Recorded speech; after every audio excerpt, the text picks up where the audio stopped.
All right, we are live. Welcome. This is Orion Rising. I'm your host, Leonard O'Neill. Good morning, good afternoon, good evening, or good morrow, depending on where in the world you are tuning into this show. All right, share this out, share this out, share this out. It's Friday night, Law of One. Welcome, everybody.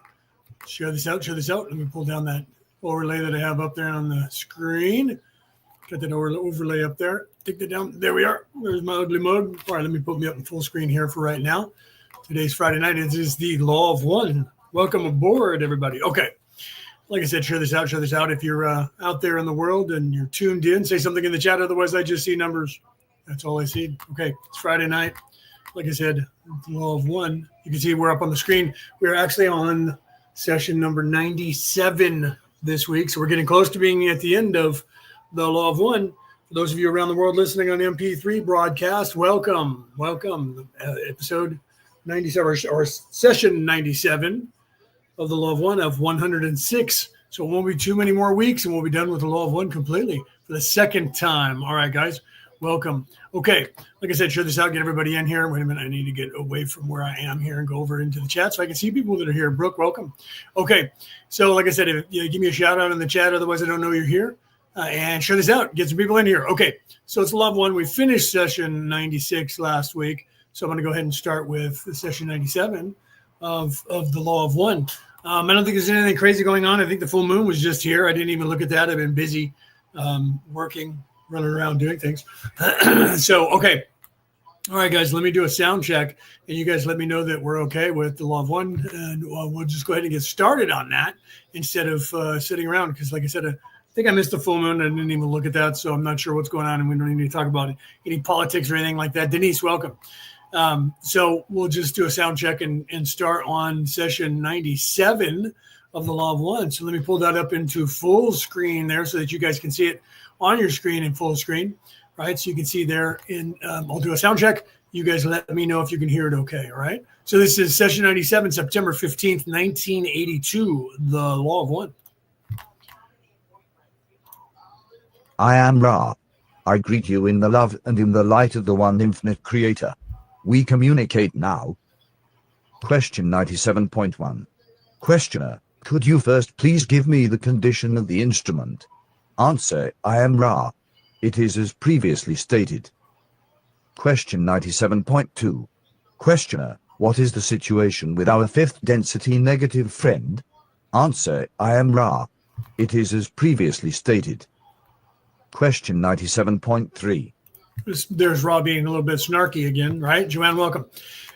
Saying thank you for the sound check. Saying it is as previously stated. I love how when Rod does that, he just dismisses, says no, or he says yes, or like that. But again, you see that Dawn is asking the questions about Carla and their fifth density assassin who's been trying to kill Carla the entire time.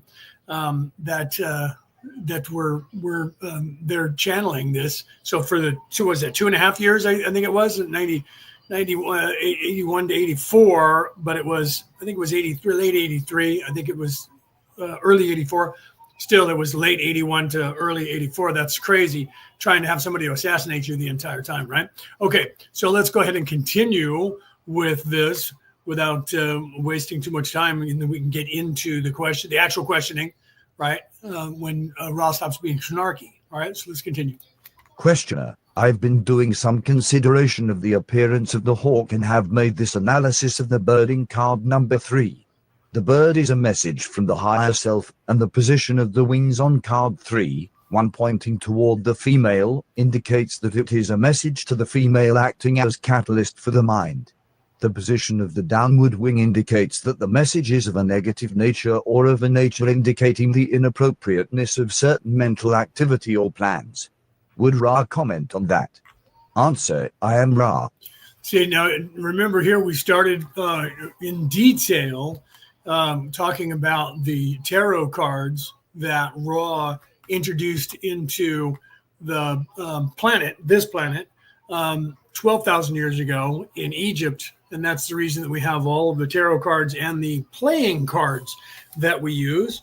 The playing cards with the numbers and the suits and all of that came out of the people who were using the tarot cards trying to hide when they made them illegal in certain countries, and the punishment was death if you were going and doing divination and anything that was outside of the norm to the religious cults at the time, right? So people started making playing cards, and they would pretend they were just playing card games, which, like Go Fish and a few other card games that are pretty simple and rudimentary. And then eventually people started actually inventing forms of gambling with the cards. And now we have the card games and gambling around the world with cards, and then many other card games that spawned from that. So crazily enough, that came out of that. So we're on card number 3, where Dawn's asking questions of Ra. So let's go ahead and continue him asking about the card number 3. I don't remember honestly if they do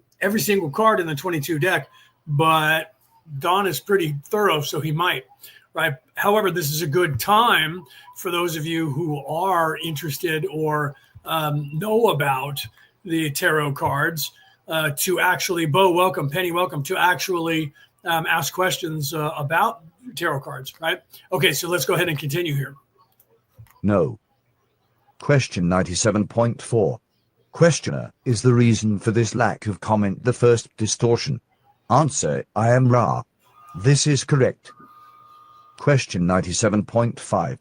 Questioner, I have analyzed the hawk that I saw immediately after returning from the house in Atlanta as a message, probably from my higher self, indicating that the plan of moving was not the best or not too appropriate, since, without the hawk, we would have continued as planned with no added catalyst. This single catalyst of a remarkable nature then, logically, from my point of view, could only mean that there was a message as to the inappropriateness of the plan for some reason yet to be discovered. Would Ra comment on that? Answer, I am Ra. We tread as close as possible to the law of confusion in suggesting that not all winged creatures have an archetypical meaning. We might suggest that the noticing of shared subjectively notable phenomena is common when, in another incarnational experience, work significant to the service of increased polarity has been shared. These subjectively interesting shared phenomena then act as a means of communication, the nature of which cannot be discussed by those outside of the shared incarnational experience without the interference with the free will of each entity involved in the complex of subjectively meaningful events. Right, so you have to realize that there is a lot of symbolism in everything, especially in the ancient world. People, they don't really pay attention to that. Like, you see these drawings around the world depicting people with wings. So everyone's like, well, they must have been angels because they had wings and they could fly. And that's actually not what that symbology ever meant, unless they drew them as actual angels flying in the air with halos.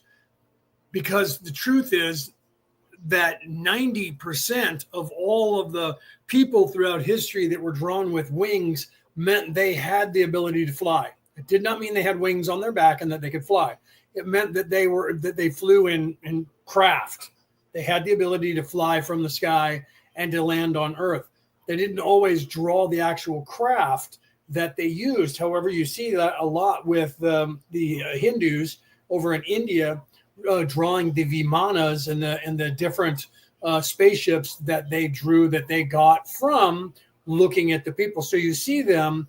Then you hear people talking about it like Quetzalcoatl, and some people think that Quetzalcoatl was a bird. But Quetzalcoatl rode on what they called a dragon that he flew in the sky in. So people don't realize what that would look like, because you have to realize for the people at the time, their reference is only what they know on Earth to be able to reference things. So when they're trying to figure out what a flying machine is, they've never seen it, it's completely foreign to them. Then all of a sudden they try to put it in terms of what they know as a bird or something like that. So it ends up getting depicted with bird wings because birds fly and they have wings. So they depict it that way, right? When you look at the description of Quetzalcoatl from Central America and Mexico area and South America, Quetzalcoatl, the way they describe the ship looks exactly like the modern aircraft, the modern fighter jet aircraft at night. It looks like a dragon facing backwards with flames coming out of its mouth, and it's flying backwards with shooting flames out of its mouth.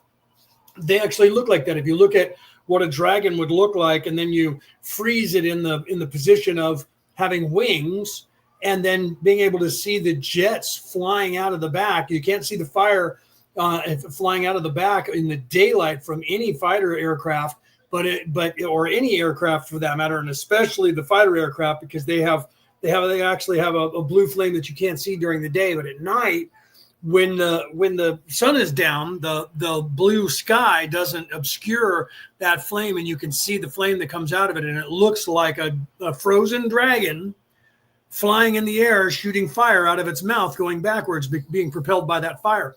So if we were to go back in time to the Aztec world, the Mayans and the Aztec, they would have saw us exactly in that manner, of being in a dragon, flying in a dragon, right? Chandra, welcome. Fiona, welcome. Cassie, welcome. So you have to realize that was a little bit different, more different than people realize. So when you see wings, and even on the cards, this is why Raw, when he answered with what he was asking, he even said not always do the wings mean an archetype when it comes to the chakras. It meant wisdom, like for instance Thoth the Atlantean.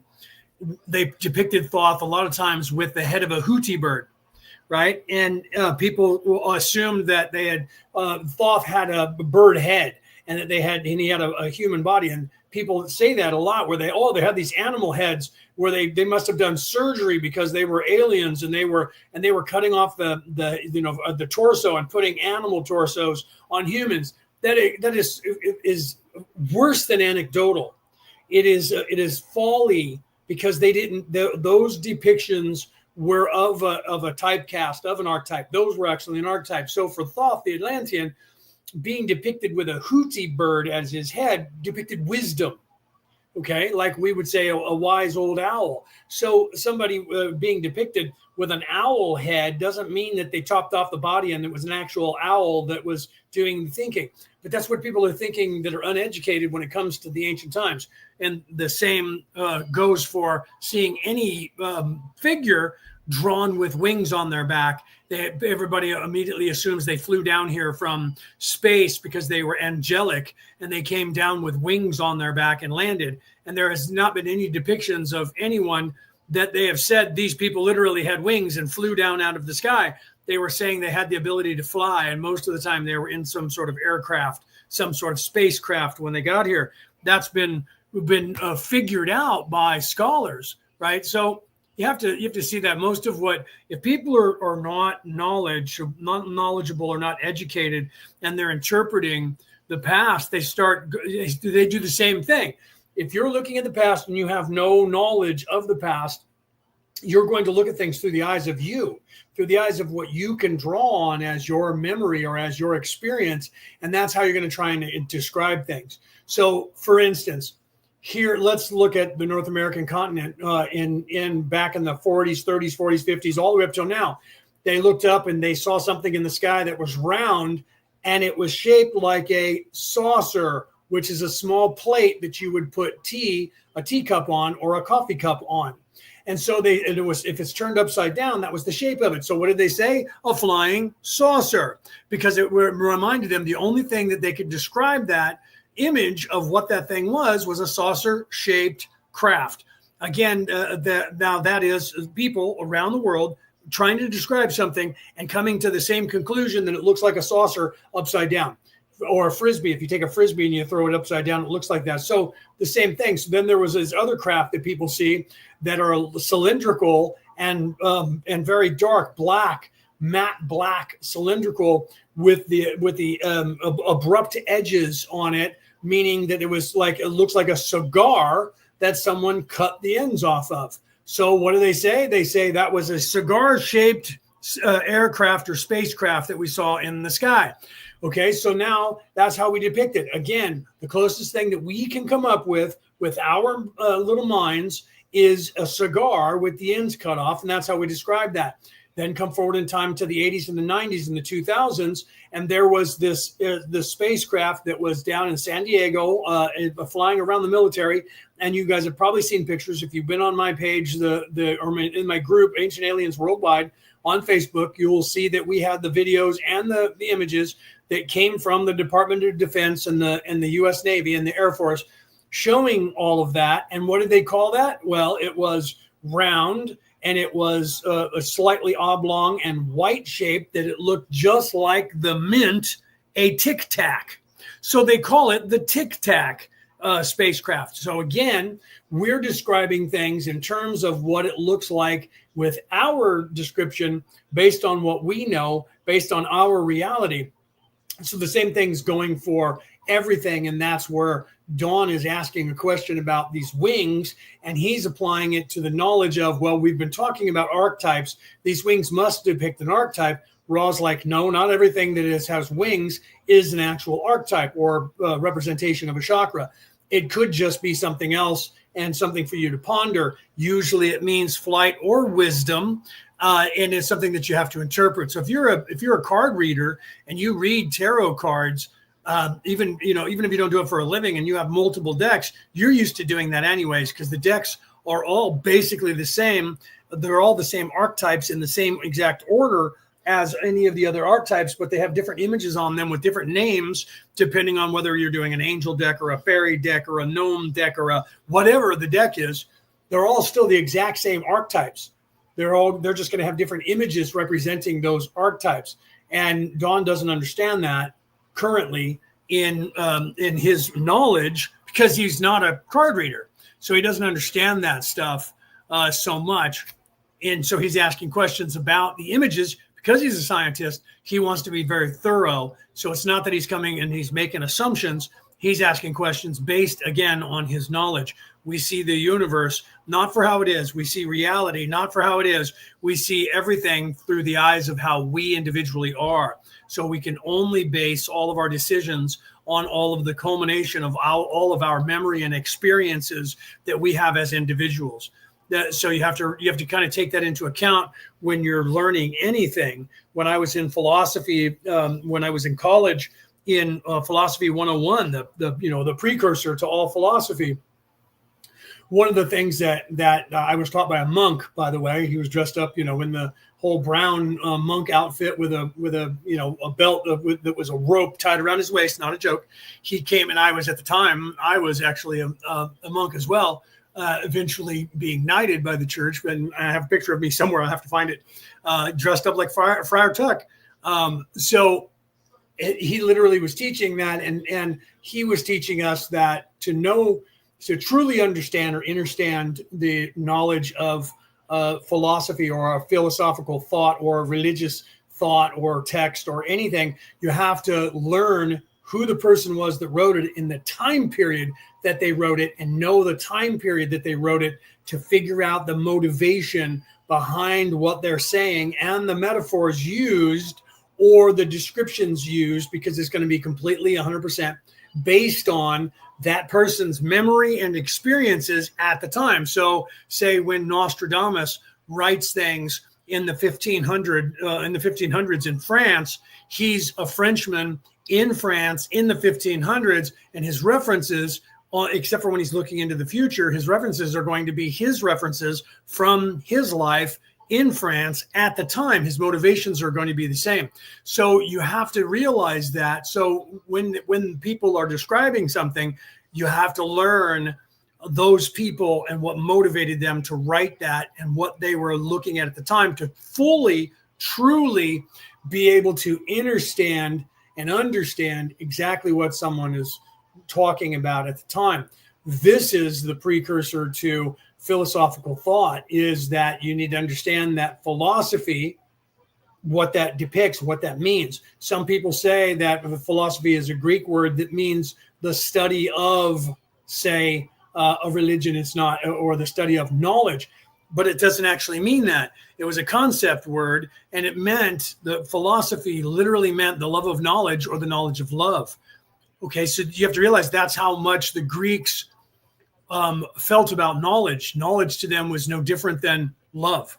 love of knowledge, the knowledge of love. It meant the same thing. The learning of that was so important to them that they saw it as something that was created out of love. They didn't see it out of, everybody always looks at like Leonidas in the movies, and all they see is the warrior who's running out and killing and maiming like a Viking.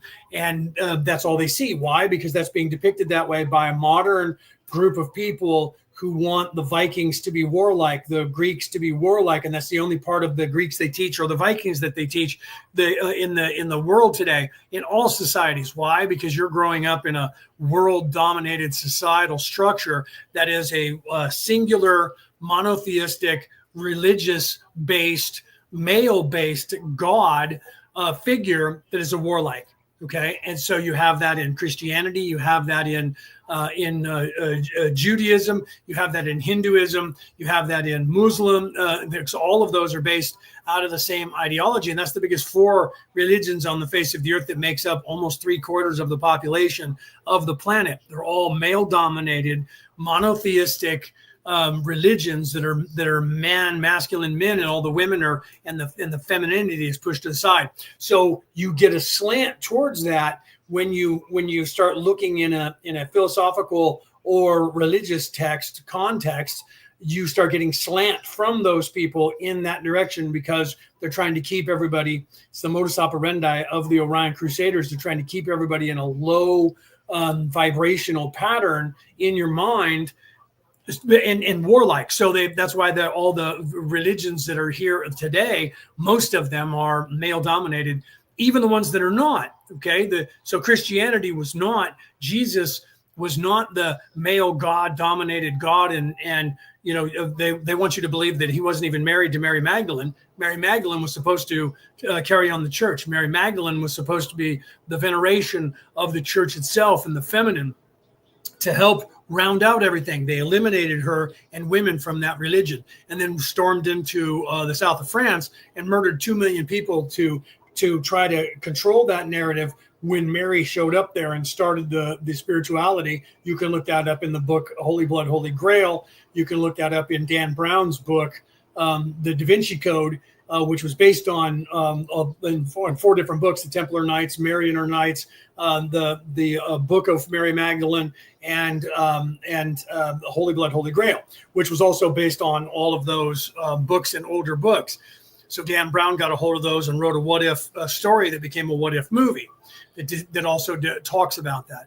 So it was the narrative is being pushed to shut up free thinking women and keep that feminine, to keep that goddess energy, the love carrying energy out of the world. So they have to shut up women for doing that. So you have to realize the motivation. Here's my point. We'll get back on point. The motivation by these religions around the world. Now, remember, guys, I am a minister. I am ordained in 4 different religions. So it's not like I'm coming from an atheistical point of view, being angry at religion. But remember, in my book, I write in there, religion recruits you, spirituality waits for you to find it, right? So the spiritual path is the path that was supposed to be the path that everybody was supposed to be on in all these religions. And it was supposed to be rounded out, not male dominated the way it is, right?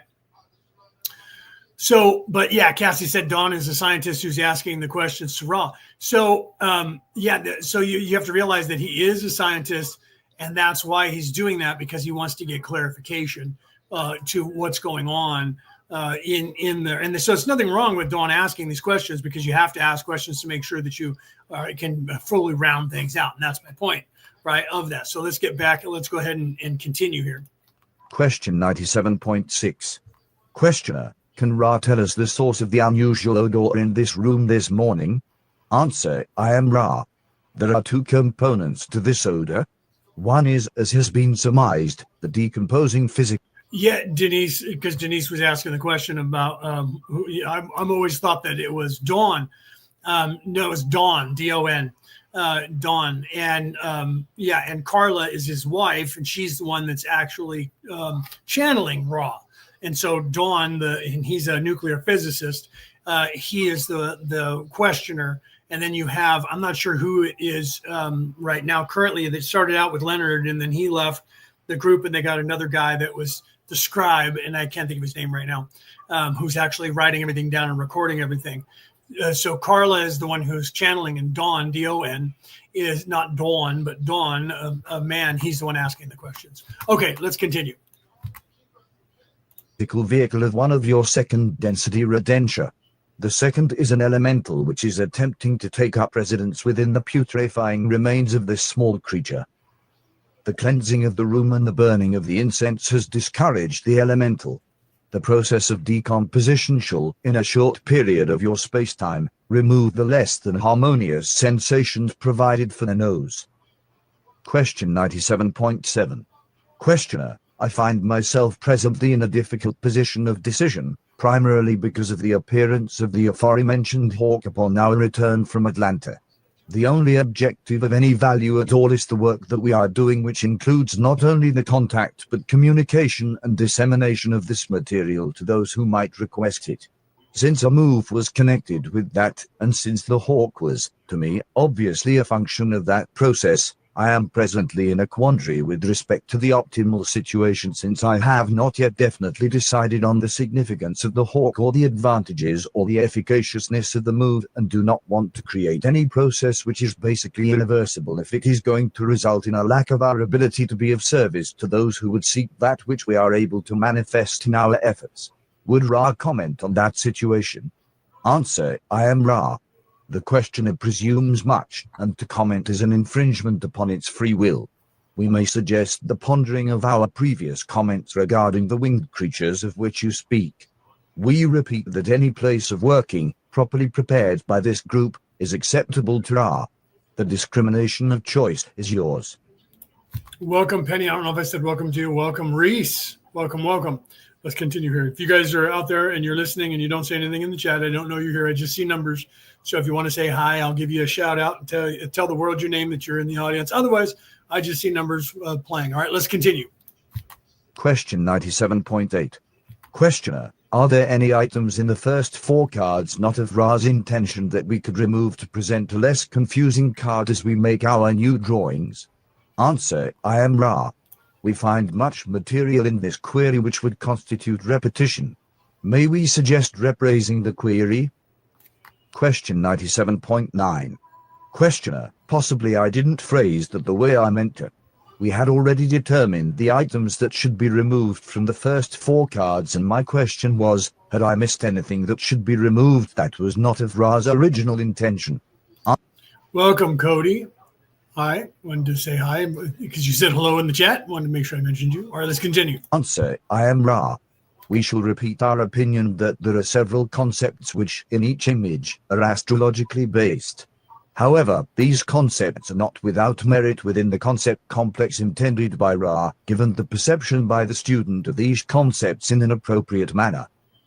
We wish not to form that which may be considered by any mind, body, spirit complex to be a complete and infallible series of images. There is a substantial point to be made in this regard. We have been, with the questioner's aid, investigating the concept complexes of the great architecture of the archetypical mind. To more clearly grasp the nature, the process, and the purpose of archetypes, Ra provided a series of concept complexes. In no way whatsoever should we, as humble messengers of the one infinite creator, wish to place before the consideration of any mind, body, spirit complex which seeks its evolution the palest tint of the idea that these images are anything but a resource for working in the area of the development of the faith and the will. To put this into perspective, we must gaze then at the stunning mystery of the one infinite creator. The archetypical mind does not resolve any paradoxes or bring all into unity. This is not the property of any source which is of the third density. See, so you have to realize that it was left for interpretation on purpose. However, if you have the archetypical mind, the mind to see the archetypes or to realize the archetypes, you will see that they're talking about the archetypes. And in that context, the archetypes would be those which are the chakra centers of the body, the major arcana, if you will, when you're talking about tarot cards. So in the tarot cards, you have the major arcana and the minor arcana.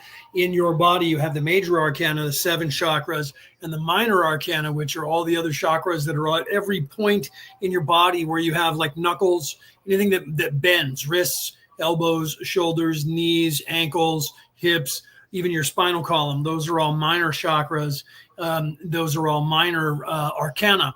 So you have the major arcana and minor arcana. And so then in that with the 22, if you count that, you have 7. And then you have the other endocrine system, which is the major portions of like the limbs being, 2 legs, 2 arms, and the torso and things like that. And so if you do all the count, you can figure out the 22.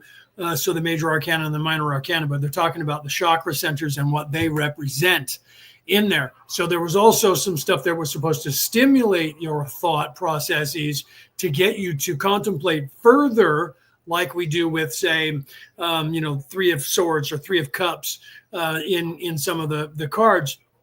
Those were trying to get you to see the weight of how much of which major arcana or minor arcana energy that the card is based in, and how that either creates a positive or a negative outcome, to the messaging that you're supposed to be getting from the card reads, and that is supposed to help you. And that's what naturalists do when they're reading cards, and they pull them up, and then they tell you what that card means. And some people read you from the book what it means, and other people just do it from their own psychic abilities, from their own higher self, and they start interpreting that for the individual when they do card reads. So you're supposed to be doing that, and the person that you're supposed to be reading that to then is supposed to ponder those things that you're telling them, and that's supposed to stimulate growth, and that's supposed to stimulate the expansion of their consciousness as well as yours, to then assist you with your upward mobility in your ascension towards or back towards eventually the creator of the universe. So it's supposed to help enlighten you and help open up your mind and expand your consciousness by this process of you thinking about spending time on the archetypes and what they entail. So then there's interpretation, and then of course Ra explains that some of the cards that Dawn has the images have been changed slightly, and Ra talks about that to Dawn, where things did change. But in here, Dawn is asked that question, and Ra is answering with, telling you that, like these images. I'm reading, back again what he said. These images are anything but a resource for working in the area of the development of the faith and the will. To put into perspective, we must gaze at the stunning mystery of the one infinite creator. So in that context, you're supposed to look upward. You're supposed to always look upward and look back towards and seek the creator of the universe. And that's where you see that in the Sistine Chapel, you see that hand of God reaching down, and the person reaching up, and their hands are almost touching. God is, and the creator of the universe is reaching halfway down, waiting for you to reach halfway up to the creator. The creator will meet you halfway. You have to make that trek. You have to look up. You have to move up. You have to ascend back to that halfway point, and then the creator will lift you up the rest of the way.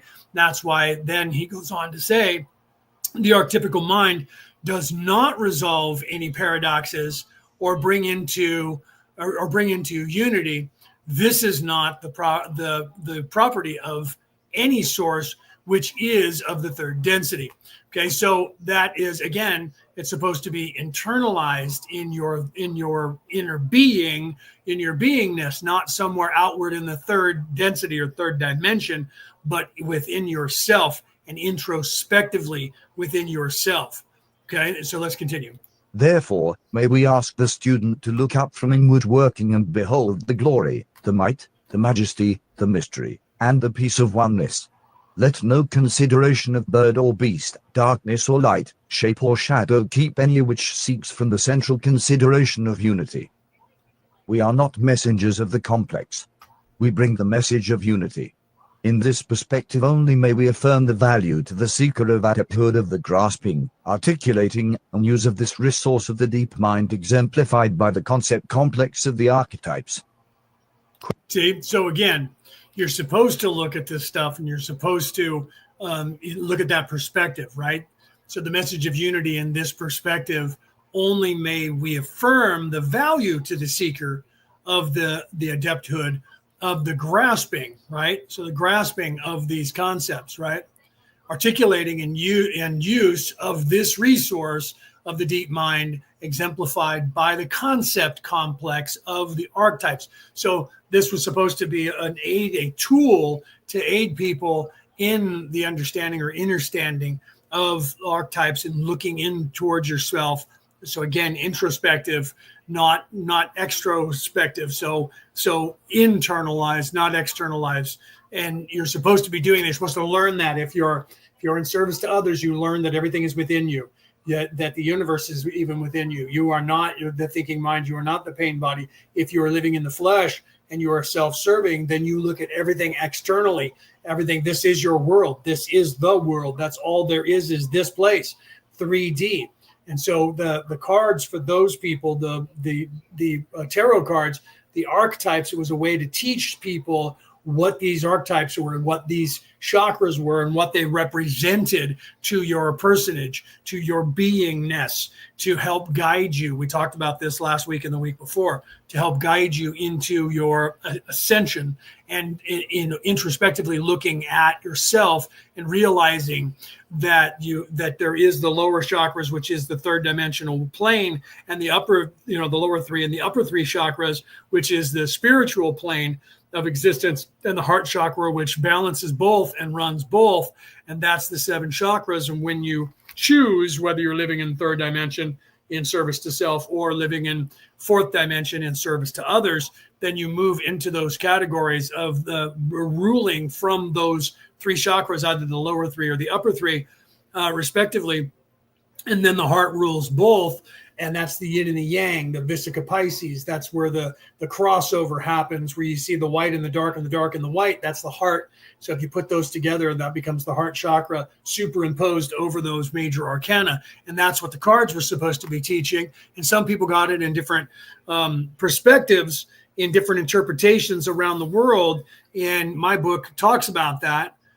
Starting to show you that information, that all of the religions of the world were actually talking about the same things from a slightly different perspective, or their interpretation. Again, going back to the interpretive mind of reality, that our focus determines our reality. Our perspective focuses our reality to our perspective.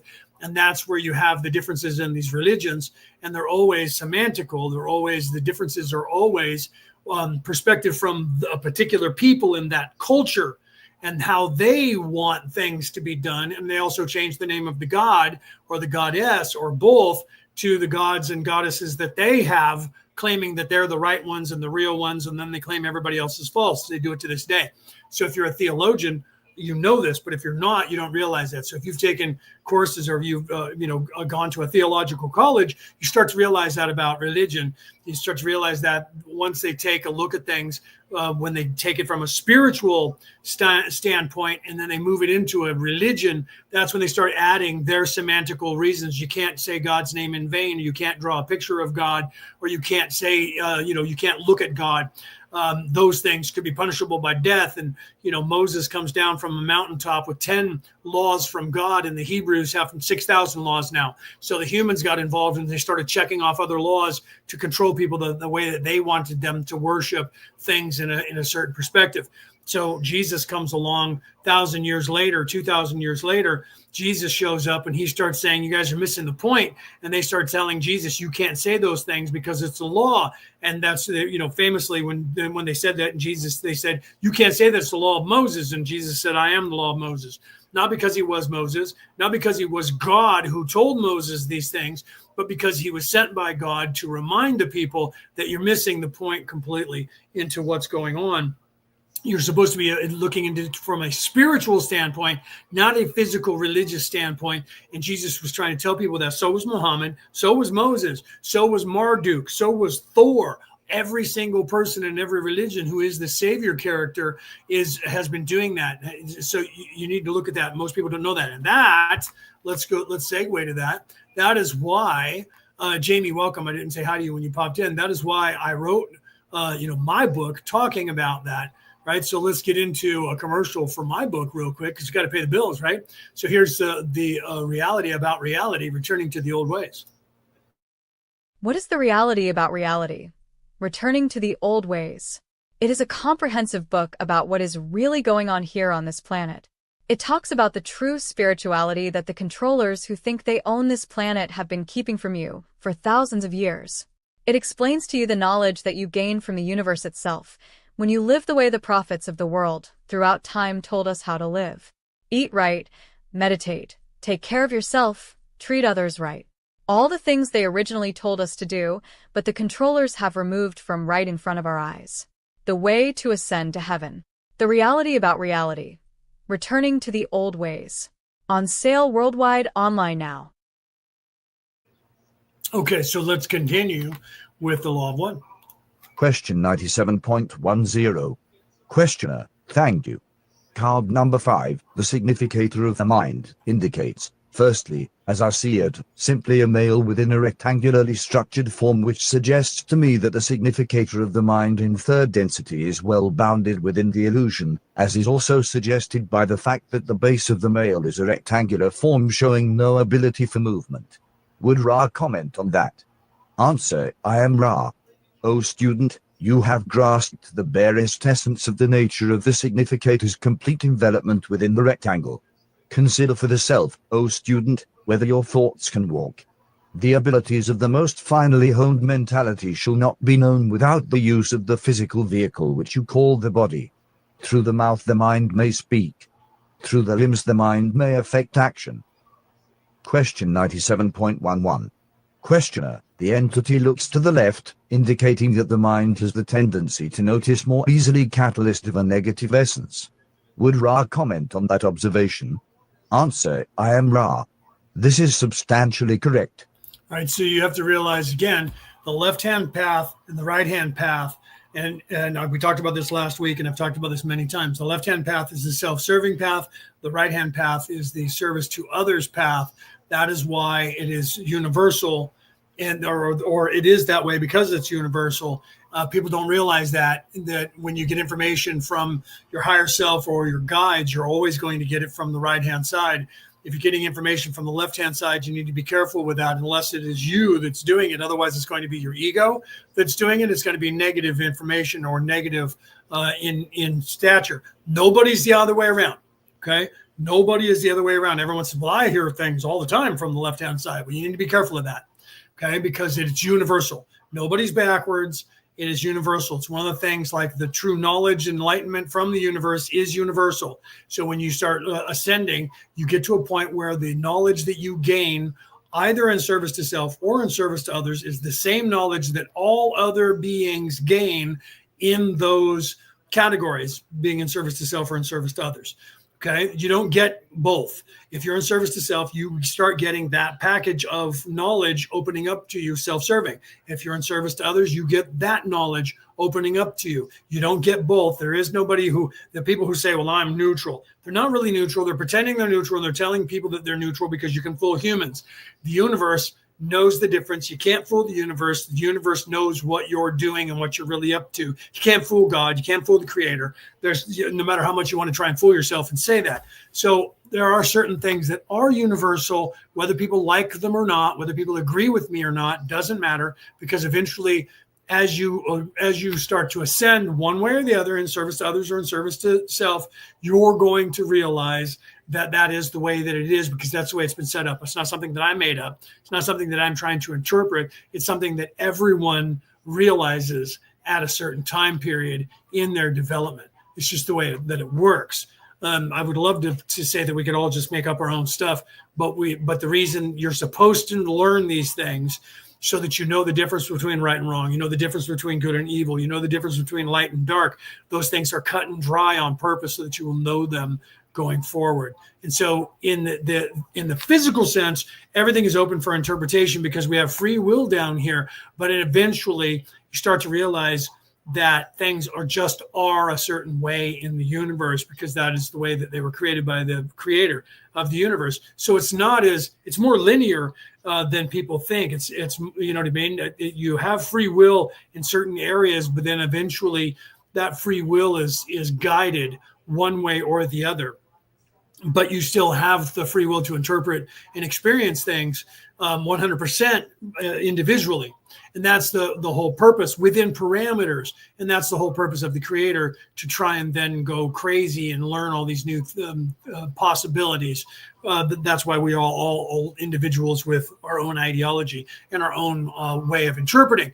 But eventually we all start to become more one-like. The closer we get back to the creator, the less individuality we have, and the more we start becoming the creator. And eventually we do then merge with the creator, and we lose our essence as an individual, and it goes into the collective of the creator itself. That's confusing from this perspective of beingness in the I am phase of your existence. It's as foreign as saying you don't need to breathe. Right. That's why they put that in the movie from The Matrix when he said, "Do you think that's air you're breathing?" That's the whole purpose of that. Was what that lesson was about, was to expand your consciousness into the realization that this, what you think is reality, is actually not reality at all. Okay, let's continue here. Question 97.12. Questioner: there are two small entities at the bottom, one black and one white. I will first ask Ra if this drawing is correct in the coloring. Is the black one in the proper position with respect to Ra's original drawings? Answer: I am Ra. That which you perceive as black was first red. Other than this difference, the beings in the concept complex are placed correctly. Question 97.13. Questioner: the red coloration is a mystery to me. We had originally decided that these represented the polarization of the mind. Would Ra comment on that? Answer: I am Ra. The indications of polarity are as presumed by the questioner. The symbolism of old for the left-hand path was the russet coloration. We shall pause at this time if the questioner will be patient. There are fairly serious difficulties with the instrument's throat. We shall attempt to ameliorate the situation and suggest the rewalking of the circle of one. Right. Yeah. And it just kind of is that way, right? Chandra said reality is so weird. It is. But it's not. It's weird because we have an open-ended, carte blanche, right? We have this open-ended. Let me put myself up in full screen for a second. We have this open-ended freedom to choose any avenue, any way that we want to have brand new experiences within the bounds of a certain organization to the universe itself, and it's done that way so that things become equal.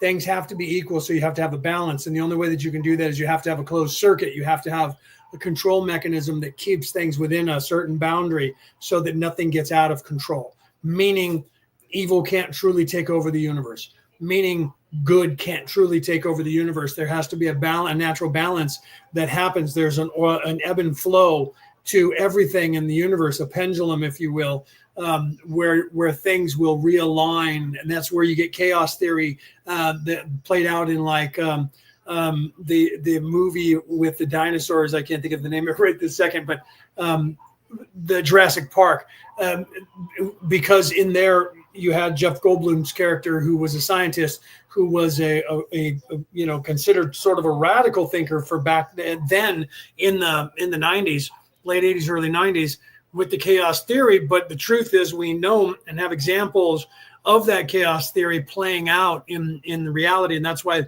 the chaos theory started taking on a bigger role in science. But then they realized, when I was in physics, we were looking at that in the 90s and realizing it was scary because the theory was God rolled the dice with the universe. That literally people were thinking that God just kind of threw out their randomality, but even randomality is organized in a weird way, and we're realizing that now. So when I was in physics in college, when we were looking at that, it was the chaos theory versus the non-randomality of the creator of the universe, and how can they both be the same thing at the same time?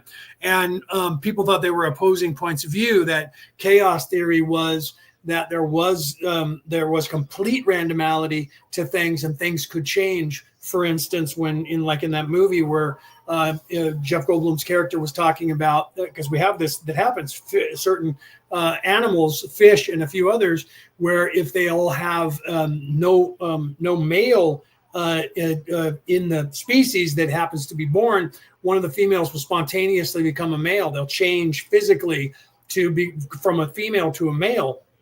The same in reverse, and that has played out, and we have seen that and witnessed that throughout the nature in this world that is our universe here on this planet.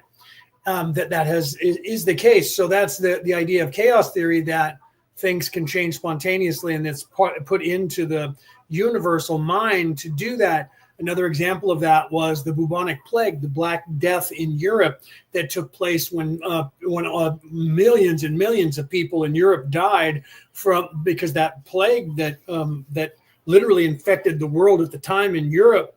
Nobody had an immunity to it, and everybody was dying. Everyone was dying. More people died from that plague than even COVID.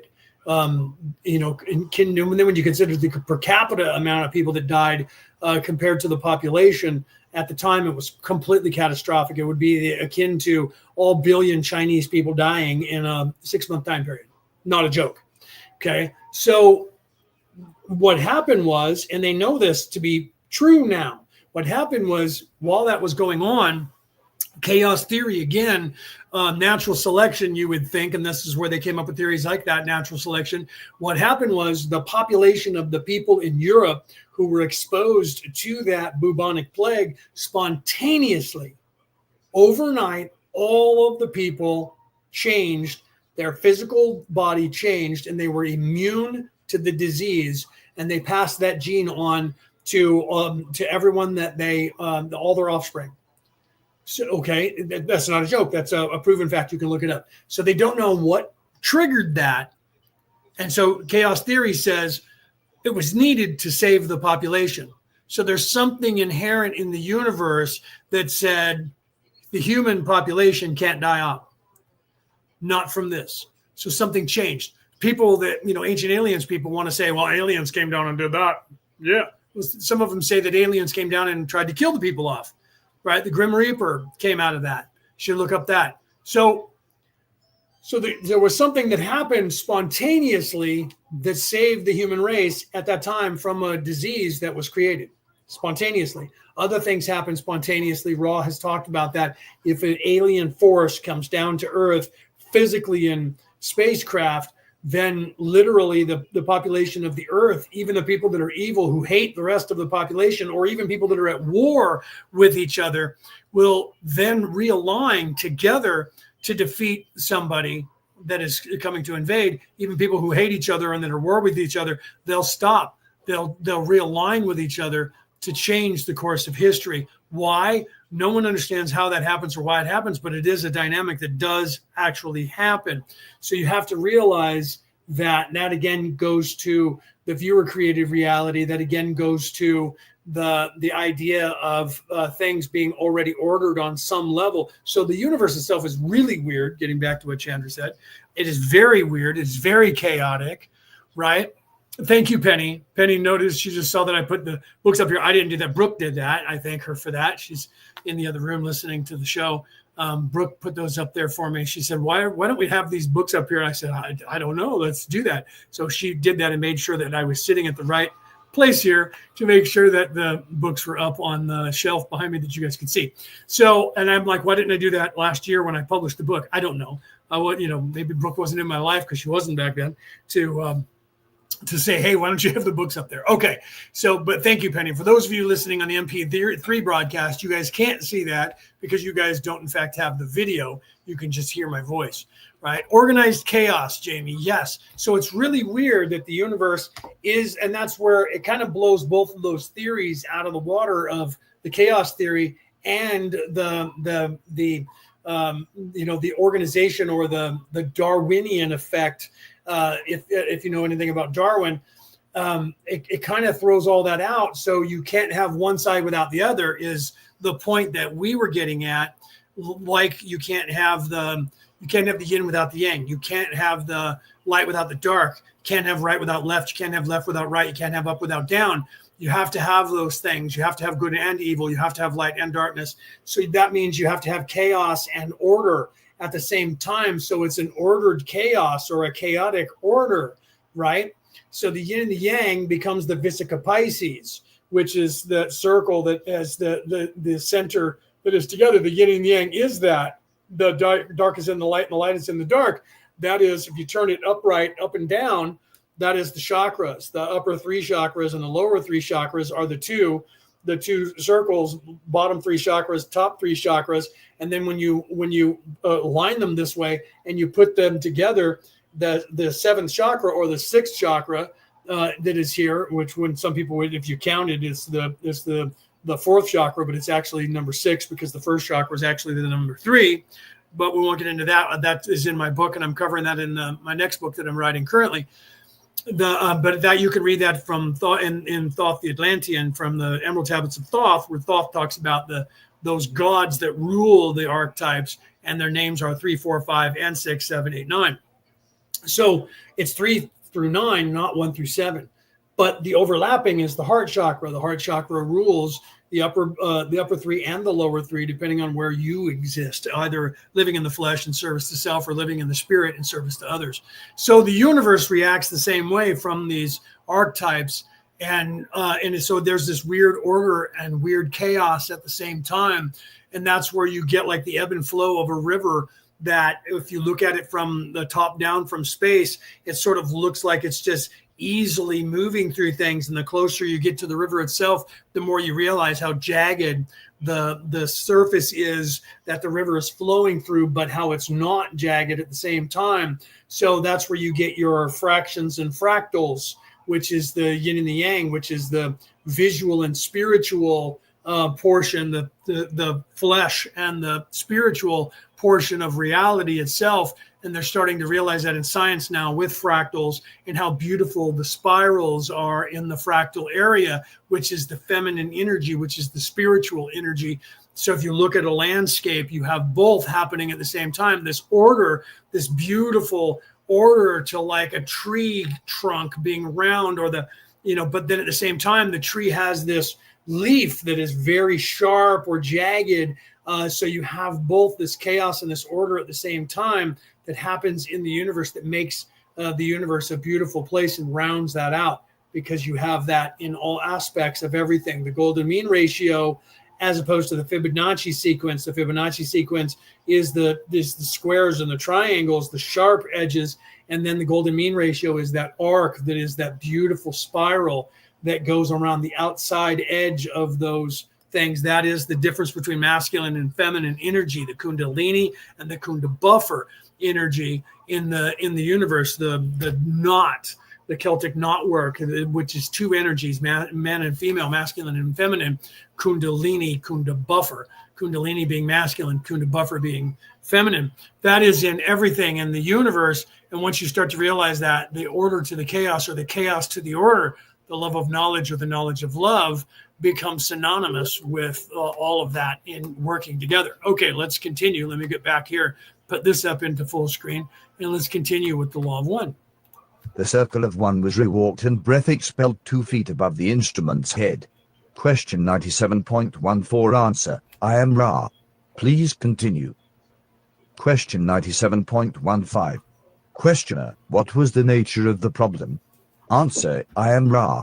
The 5th density entity which greets this instrument affected a previous difficulty distorting the throat and chest area of the instrument. Some fraction of this distortion remained unmentioned by the instrument. It is helpful if the instrument speaks as clearly as possible to the support group of any difficulties that more care may be taken. However, we find very little distortion left in the chest area of the instrument. However, immediately preceding the working, the instrument was offered an extreme activation of what you may call the allergies, and the mucus from the flow which this distortion causes began to cause difficulty to the throat. At this juncture, the previous potential for the tightening of the throat was somewhat activated by reflex of the yellow ray, chemical body over which we have only gross control. We would appreciate you reminding us to cause this instrument to cough before or after each query for the remainder of this working. Once conscious, this instrument should have no serious difficulty. Question 97.16. Questioner: I was wondering why the dark entity was on the right side of the card in relation to the significator. Could Ra comment on that after making the instrument cough? Ra, cough, the nature of, we pause. 10-second pause. I am Ra. There was a serious pain flare. We may now continue. The nature of polarity is interesting in that those experiences offered to the significator as positive frequently become recorded as productive of biases which may be seen to be negative, whereas the fruit of those experiences apparently negative is frequently found to be helpful in the development of the service to others bias. As this is perhaps the guiding characteristic of that which the mind processes and records, these symbols of polarity have thusly been placed. You may note that the hands of the central image indicate the appropriate bias for right and left hand working, that is, the right hand gestures in service to others, offering its light outward. The left hand attempts to absorb the power of the spirit and point it for its use alone. So you have to realize that even visually, when you're looking at cards that are put together, tarot cards, you should be paying attention to the image that you're seeing and the direction that the image is looking, hands. So now let's go to Leonardo da Vinci with the painting of the Last Supper, and you have one of the characters in there with the hand held up. Maybe I should put my camera back on so you can see the images, and I'll try to describe it for those people that are on the MP3 broadcast. So you have the person looking at Jesus with the hand up, pointing up to God. And, so you have that one finger pointing up, and people are going, what does that mean? They don't understand that, but that became synonymous with the John the Baptist doing that, and the Baptist religion going back to John. And so some people interpreted the Last Supper as if that Leonardo was trying to say that John was the true Savior, not Jesus, and that John, who baptized Jesus, because he baptized Jesus, he was the Savior and he baptized Jesus. So therefore, he was the catalyst. He was the true Savior and not Jesus. And his sacrifice when Herod had his head cut off was the true sacrifice. And that's why you have that religion that came out of that. The Baptist religion came out of that, and they believed that John was in fact the Savior. In the truth, that neither could have been without the other. They were actually cousins. John was actually Jesus's cousin. They were first cousins. People don't realize that, but they were.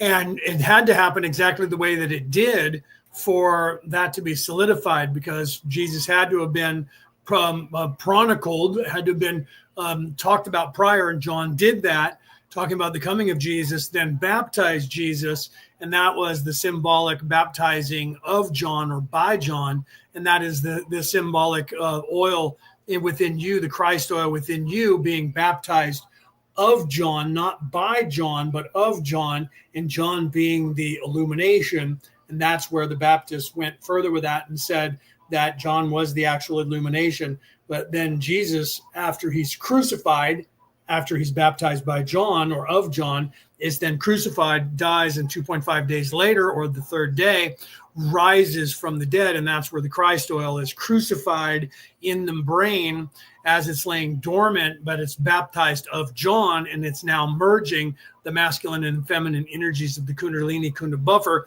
after it is charged from the chakras, going back up the chimney, the claustrum, where we get Santa Claus from, claustrum, claws, going back up there. And then when it hits the third eye, the optic thalamus, it then explodes with DMT into your brain, and it illuminates. That's Christ becoming the light of the world. It illuminates all of your brain cells and raises your vibration. Or you eat of the tree of life in that time period, and then there's this coal-like substance that oil turns into, which lowers your vibration.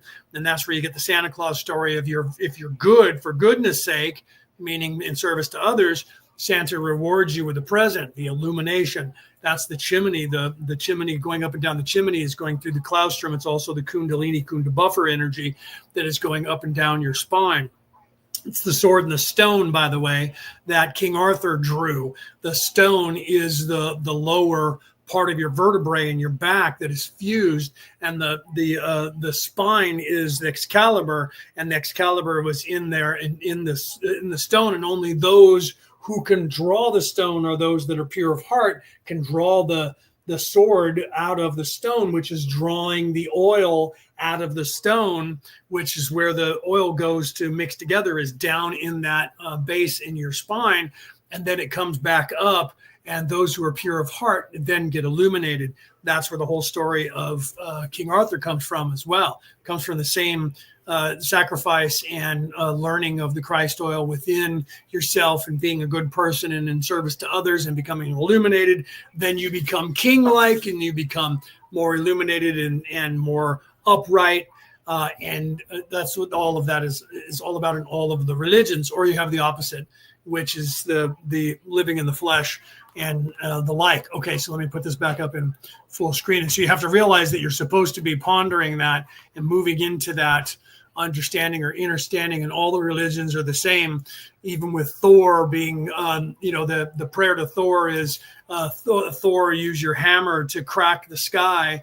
And his hammer of war is Mjolnir, which means lightning, and Thor means thunder. So the god of thunder and lightning, that means illumination, that means knowledge. And he uses his lightning to crack the sky, and that lightning that strikes the sky scares off Fenrir the wolf. And Fenrir the wolf is the darkness, the veiling that you have over your beingness. And Thor then cracks the sky, chases off Fenrir the wolf, and illuminates you. It becomes the light of the world, just like Jesus, just like John, just like all these other characters throughout history. If you look at theology from the standpoint of spirituality, not from the standpoint of what book that they're in, or what laws they have. So even as a theologian, theologians need to look at religion from the standpoint of spirituality, not religion. If you look at things from the religious standpoint, then it's a physicality standpoint, and that becomes semantical. If you're looking at the spiritual message that was being taught, that is the upper three chakras in service to others, and the point of that, and that's where the knowledge comes from. So you have to realize that in and of itself. But most theologians just look at things from a physical standpoint because they're more scientists than they are anything else, and they're afraid to do anything spiritual because they're afraid people are going to say, you're taking this entire knowledge and slanting it towards your religion. That's the problem that most people have, is that they try to slant all of this learning towards a religion, which is a physical plane organization that is actually a corporation, and is a company that's trying to make money and conquer the world, no different than a McDonald's, a Taco Bell, or a Walmart is trying to open stores on every corner. The churches are doing the same thing. They're corporations. They're not spiritual outlets. And I'm sure that the churches will get very mad at me for saying that, but they're missing the message of all of the greatest minds in the history of the planet that were teaching spirituality, not religion. There is not one person who was teaching spirituality or a spiritual way who wanted their knowledge and path to become a religion. None of them. Jesus did not, Lao Tzu did not, the Buddha did not, Moses did not. None of the people that are quoted by religions as them starting the religion and why they started their religion ever wanted their knowledge or their physical way or their spiritual way to become a religion. None of them did. So what is the common denominator there? The common denominator there is literally that. None of them wanted their way, like the Tao Te Ching, the book of the way. They didn't want that way to become a religion. They wanted it to be a way of life, not a religion that you're supposed to be following laws on. It's a way of life that is a guideline to help you expand your consciousness. All right, let's continue. Question 97.17. Questioner, the 8 Cartouches at the bottom would possibly signify the energy centers and the evolution through those centers, with the possibility for positive or negative polarization because of the white and black coloration of the figures. Would Ra comment on that after making the instrument cough? Ra, cough, I am Ra. The observations of the student are perceptive. It is informative to continue the study of octaves in association with this concept complex. Many are the octaves of a mind, body, spirit complex as beingness. There is not one that does not profit from being pondered in connection with the considerations of the nature of the development of polarity exemplified by the concept complex of your card number 5. Question 97.18. Questioner, do the symbols on the face of each of these little Carthuches, such as the birds and the other symbols, have a meaning in this card that is of value in considering the archetypes? Could you answer that after making the instrument cough? Ra, cough, I am Ra. These symbols are letters and words much as your language would receive such an entablature. They are, to a great extent, enculturated by a people not of your generation. Let us, in the rough, suggest that the information written upon these Carthuches be understood to be such as the phrase, "and you shall be born again to eternal life." Right. So here again, Ra is explaining what I explained earlier, that you have to realize that the people who wrote this were not of the mind that you have today. This was written a long time ago. Okay. And so literally, right, the symbols are letters and words, much as your language would receive such an I don't know what that word is, attenuature. I'm not sure exactly what that word is.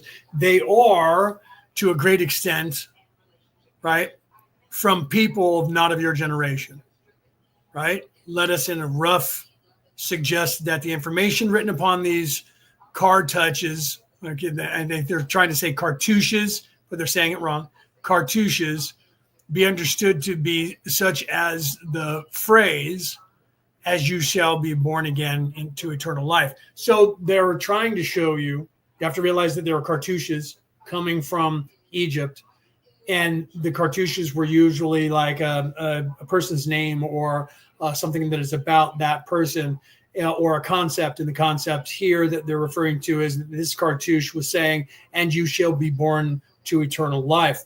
So literally, by practicing and doing what you were seeing on the cards were teaching you how to balance your chakras so that you could then move forward in your development, to just like I talk about in my book, and I'm writing about more in this book that I'm currently writing, talking about different things, like, for instance, the letters to the churches in the Bible, in the Christian Bible, the New Testament, at the end, where you have the letters to the churches by Jesus or by God, that are in the last chapters, in the end times, or the enlightened times, the times of trouble, the times of tribulation, where they're talking about, everybody thinks they were physical letters to some church deity, some pope or some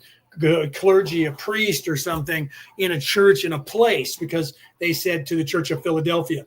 So they immediately, let's just use that one, because they were like, well, there was a place called Philadelphia and there was a church there in the 1st or 2nd century. Why is it that Jesus would be writing that in a time when there was no church, about to churches in the future? Well, because Jesus is God and he knows the future. And of course, the word Philadelphia is a place, so he must have been referring to that.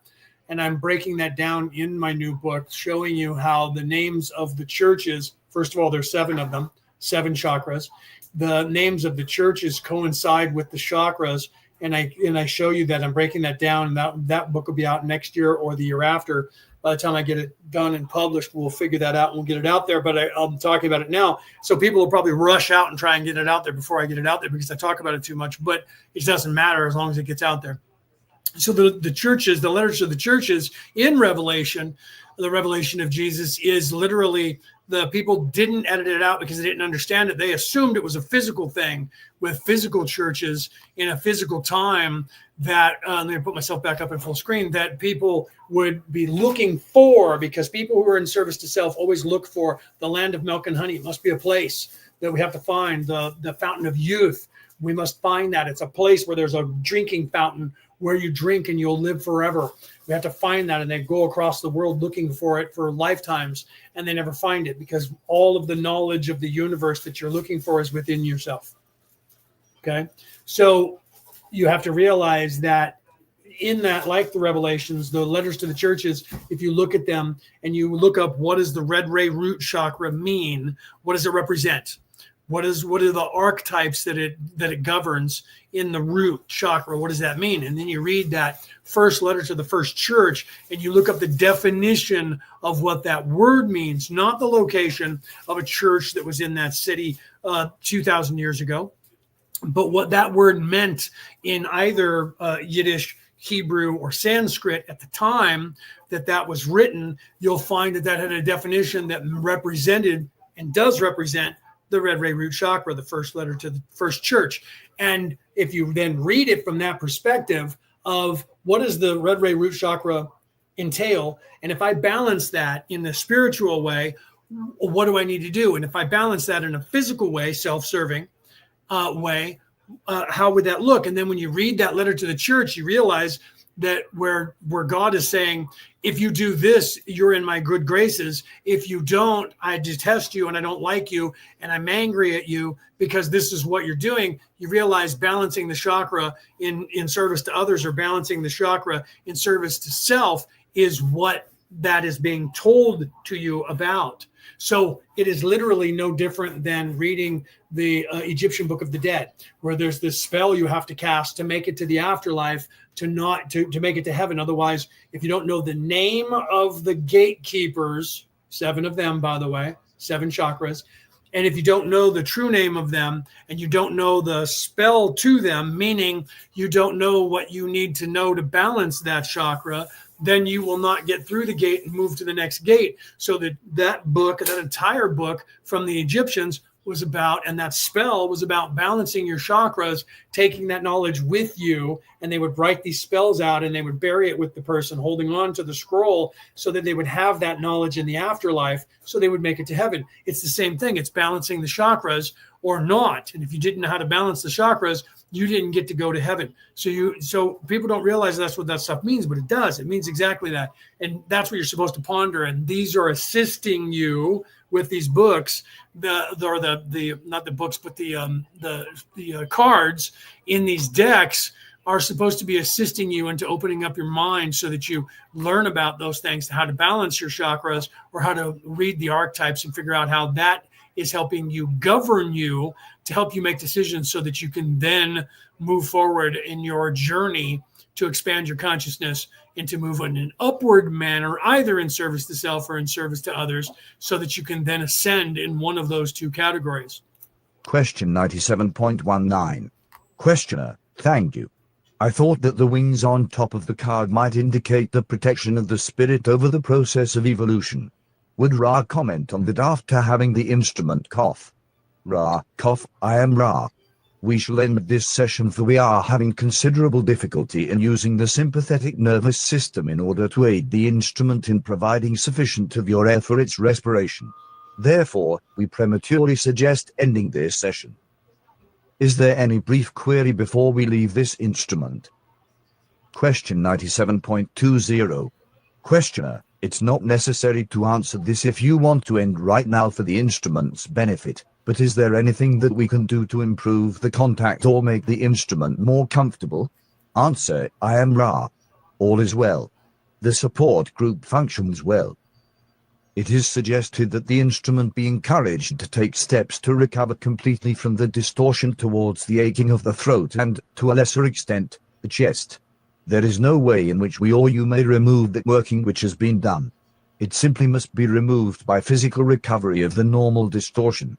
This is not easy due to this instrument's tendency towards allergy. The alignments are being carefully considered. I am Ra. I leave you, my friends, glorying and rejoicing in the love and the light of the infinite Creator. Go forth, then, in the great dance, empowered by the peace of the one infinite Creator. Adonai. Okay, that's session 97 of the Law of One. Session 98 we'll prime here in a second, and we'll start that. So that was September 15th, 1982. So now we're moving into session 98, September 24th, 1982, the Law of One.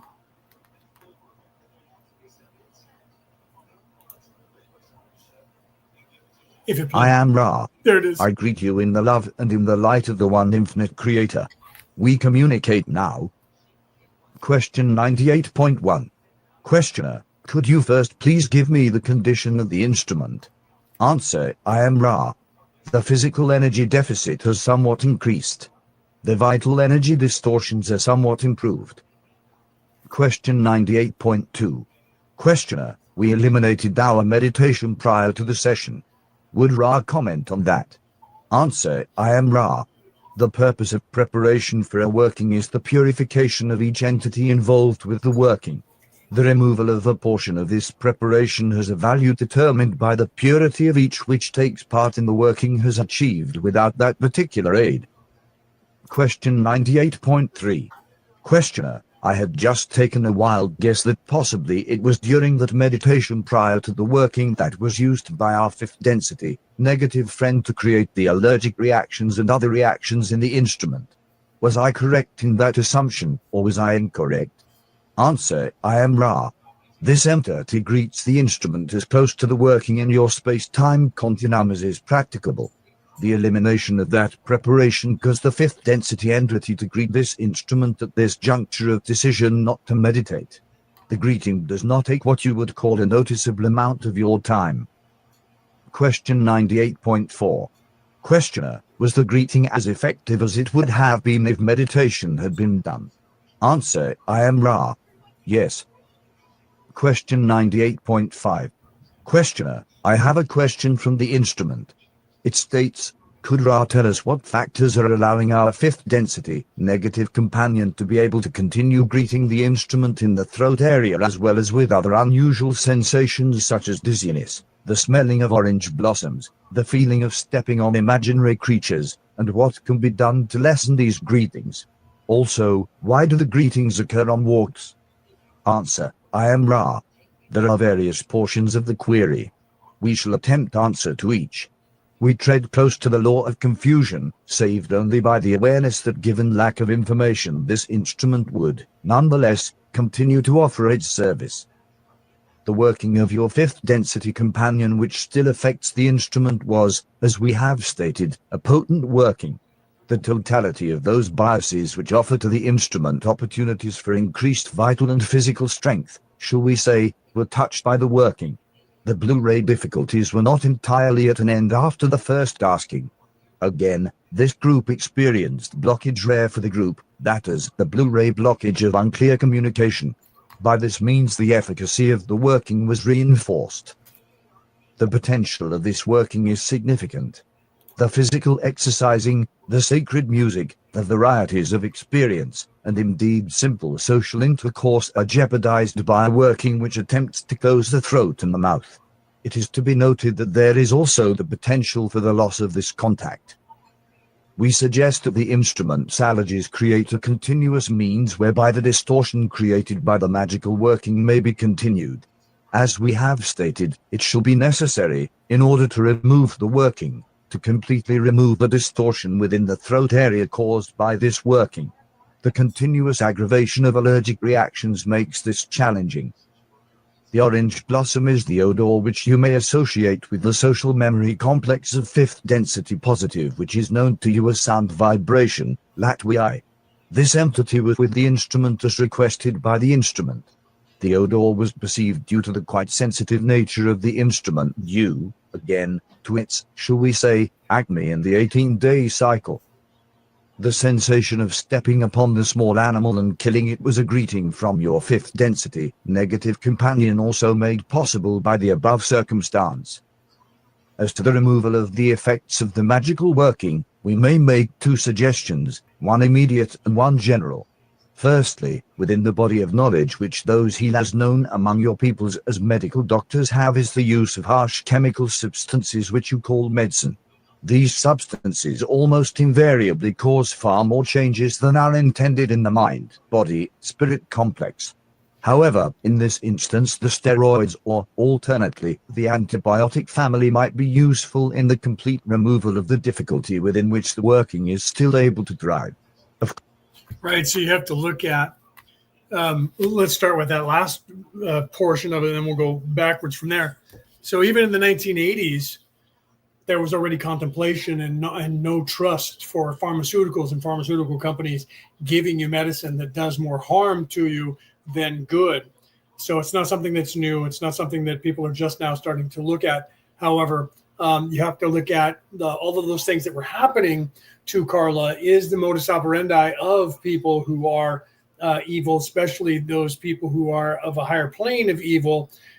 They will change what you see and perceive to, in some way scare you or mess with you. Like, for instance, in the movie Poltergeist, when one of the characters in the movie was eating fried chicken and the evil entity then projected into their mind that there was maggots all over the food that they were eating to gross them out. I actually had that happen to me in real life, not with chicken, but with another, I think it was either a steak or a piece of chicken from a barbecue. So that does happen to you.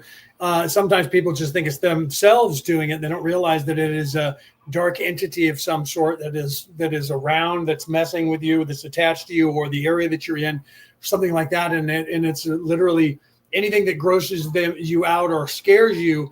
You give off an energy that they consume, that they take from you. So you have, like, say this in this case, a fifth dimensional being, which is an assassin in service to self, that has been charged by someone to assassinate Carla to keep her from channeling Raw to get this information out to you. Okay, so the entity is now doing things like that, and these are the things that Carla was asking about, were stepping on imaginary animals when she was walking, doing problems or creating problems with her throat and the throat chakra to get it out of balance so she can't talk properly, to quite possibly lose her voice or get laryngitis or something, so she can't channel Raw to talk. And then you can see in the last two sessions they're having problems and having to have her cough to clear her throat because she's having problems with phlegm on her larynx, on her vocal cords. Other things as well, where they were talking about there being pain that she was going through as well, different times when in the legs and in the arms. All of these things are orchestrated, not all the time. So you can't say that anything that happens to you came from that. So you can't get paranoid and say, oh, I have a pain in my knee. It must be some evil entity messing with me. Sometimes it could be, depending on the circumstances that you're in. You have to constantly cleanse yourself when you go out in the world. And you come back home, you have to assume that you picked up negative energy from someone or something at some point. Even if you didn't, it's always good to then, you come home, you wash your hands if you pick up dog poop, right? So if you go outside and you're walking around outside and you touch something that's icky, you go wash your hands, wipe your feet, take your shoes off before you come in. Why? Because you might have something on there. You might have germs. You might have something so if you do that in a physical sense, why wouldn't you do that in a spiritual sense and cleanse yourself in a spiritual sense? Think about that. It becomes common sense, but everything is only common when everyone has it. So you can't say that, we joke about that, where people go, well, it's common sense. He doesn't have any common sense. Well, it's only common if everyone has it. So it's not actually common sense unless everyone has it. And if everyone doesn't have it, then it's not actually common. But it is sensical that you have to, if you will wipe your feet before you come in from mud or out of the rain, and you take off your wet coat or your umbrella, and you wring out the umbrella or shake out the umbrella before you come in the house, or you go through a mud room before you get into the regular house, why would you not do the same thing in a spiritual way to cleanse yourself of negative energy? This is something that I've been teaching since I was in my early 20s to people. Every time I have interaction with them, you physically clean yourself, you physically take a shower, you physically wash your clothes, you physically clean all of these things around you in your house. Why are you not doing it in the spiritual? You're doing nothing in your spiritual context. You're not cleansing yourself. You're not cleaning yourself. You're not washing yourself. Why? Why are we not doing those things? We need to be doing those things. We need to get into the practice of doing those things. Otherwise, you have things happen to you that you're unaware of, that you don't know, that are wreaking havoc in your life, like what's going on with Carla, right? You could have that happen to you if you're a light worker. If you're a light worker, we teach people that if you're a light worker, you have to assume that you have negativity trying to do harm to you, that you become a target, because you do at some point. When the squeaky wheel gets the grease, right? So the more the wheel squeaks, the more somebody wants to grease it so that it doesn't squeak anymore. So the same thing happens. The louder your message gets, or the more popular you get, the more people are going to try and take you down. Why? Because they're evil, because they don't like you, because you're doing good things. So therefore you become a target. You have to become aware of that. You have to realize that, and you have to take steps according to that. So you always have to cleanse yourself. You always have to do things to take care of yourself and to keep your energy up and to keep yourself safe and protected. Of course, the allergies would persist after this course of medicine were ended, but the effects of the working would no longer come into play. The one you call Jerome might well be evading this somewhat unorthodox medical situation. As allergies are quite misunderstood by your orthodox healers, it would be inappropriate to subject the instrument to the services of your medical doctors, which find the amelioration of allergic effects to be connected with the intake of these same toxins in milder form. This, shall we say, treats the symptom. However, the changes offered to the body complex are quite inadvisable. The allergy may be seen to be the rejection upon a deep level of the mind complex of the environment of the mind-body-spirit complex. Thus the allergy may be seen in its pure form as the mental emotional distortion of the deeper self. The more general recommendation lies with one which does not wish to be identified. There is a code name prayer wheel. We suggest 10 treatments from this healer and further suggest a clear reading and subsequent following upon the part of the instrument of the priorities of allergy, especially to your foodstuffs. Lastly, the effects of the working become apparent upon the walking when the body complex has begun to exert itself to the point of increased respiration. Also a contributing factor is the number of your second density substances to which this instrument is allergic. Right. So yeah, you have to pay attention to just about everything that's weird that way. No, Penny, as far as I know, the comments are on. Everybody's maybe just being quiet and not saying anything. If you guys are making comments and I don't seem to notice them, try to get my attention by saying something. Sometimes, depending on where you are on, say, Facebook, for whatever reason, the comments won't filter back into the studio here unless I'm on a different channel on Facebook. But for the most part, that stuff is supposed to do that. So if you're making a comment and I don't say anything to you, you should try messaging me directly to let me know that, because sometimes, depending on where you click on it in Facebook, they claim it's not their fault. But for some reason, when people share the law of one from the law of one to another group, sometimes that filter doesn't come into the studio. I don't know why, because it's supposed to. But Penny, so far as I know, nobody has said that to me recently. However, if you guys are out there and you say hello and I don't see that, right, then that's why. Yeah, Reese said, "Oh, allergies due to living in a place you don't want to be." Right. So yeah, I mean, well, allergies kind of help you in some sense, just like if you have allergies. And I've been teaching this forever too, because people know about this, and you should look it up. If you have allergies to an area where you live, you should go and find a beekeeper, especially the European honeybee, and get the honey that is made in the area that you are living in, because the honey that's there is going to be made from the pollen that you're allergic to, from the specific plants that are around you that you're allergic to. And if you eat that,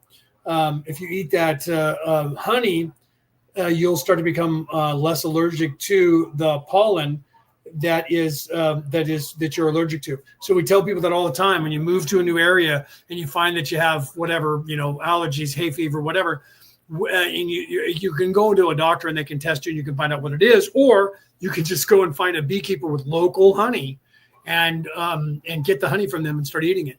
And, not like, spoonful after spoonful after spoonful, but just put it into your diet. Instead of sugar, put honey in your food from the local beekeeper with the local area, and find out what the area is where that beekeeper is.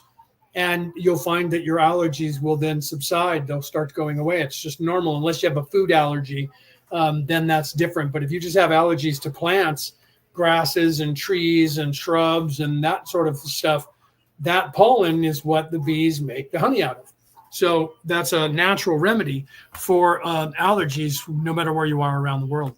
Okay, let's continue here. Question 98.6. Questioner, thank you. The second question is, our oldest cat, Gandalf, has a growth near his spine. Is there anything that makes the surgical removal of this growth less appropriate than the surgical removal of the growth that we had performed a year ago last April? And would the most appropriate action on our part to aid his recovery be the visualization of light surrounding him during the surgery and the repeating of ritual phrases periodically while he is at the veterinarian's? I like that their cat is named Gandalf. And you have to remember that this is in a time before the movies were made. So that means that one of them or both of them, Carla and Dawn, were fans of Tolkien and read the Lord of the Rings sagas and named their cat Gandalf. Love it. I think that's hilarious. Answer: I am Ra. No. There is no greater cause for caution than previously, and, yes, the phrases of which you speak shall aid the entity.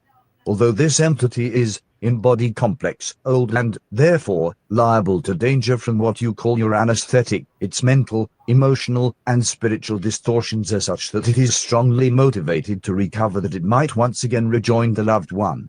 Keep in mind that this entity is harvestable third density. Question 98.7. Questioner, would you explain why you said, keep in mind that this entity is harvestable third density? And tell me if you have any other specific recommendations with respect to the proposed operation on the growth. Answer: I am Ra. We stated this in order to elucidate our use of the term spirit complex as applied to what might be considered a second density entity. The implications are that this entity shall have far more cause to abide and heal that it may seek the presence of the loved ones. Right. So here, Ra's referring to the cat as a harvestable animal from the second density to move up to third density, meaning that cat Gandalf has learned what it needs to learn to become self-aware. Once an entity becomes self-aware and as a second dimensional entity, when that life cycle ends, however it ends through whatever means, natural selection or whatever happens to the being, the cat, dog, tree, whatever it is, then the person will then cycle through the going to the Hall of Records, first the Hall of Healings, then the Hall of Records, then the place of contemplation and the place of creation, and then start designing their life. They will actually then come in to a family and be born as a human. That's the way it works. So people don't realize that when you look at animals, trees, everything is life. Everything is alive. Everything becomes sentient eventually. Everything becomes self-aware and then becomes, in this case, on this planet, among a few other things, human. And then you start your journey of starting with, I think, therefore I am. And then you are self-aware, and then you start your journey either in service to self or in service to others, and you start your ascension one way or the other. Question 98.8. Questioner, is there any additional recommendation that Ra could make with respect to the proposed operation? Answer: I am Ra. No. Question 98.9.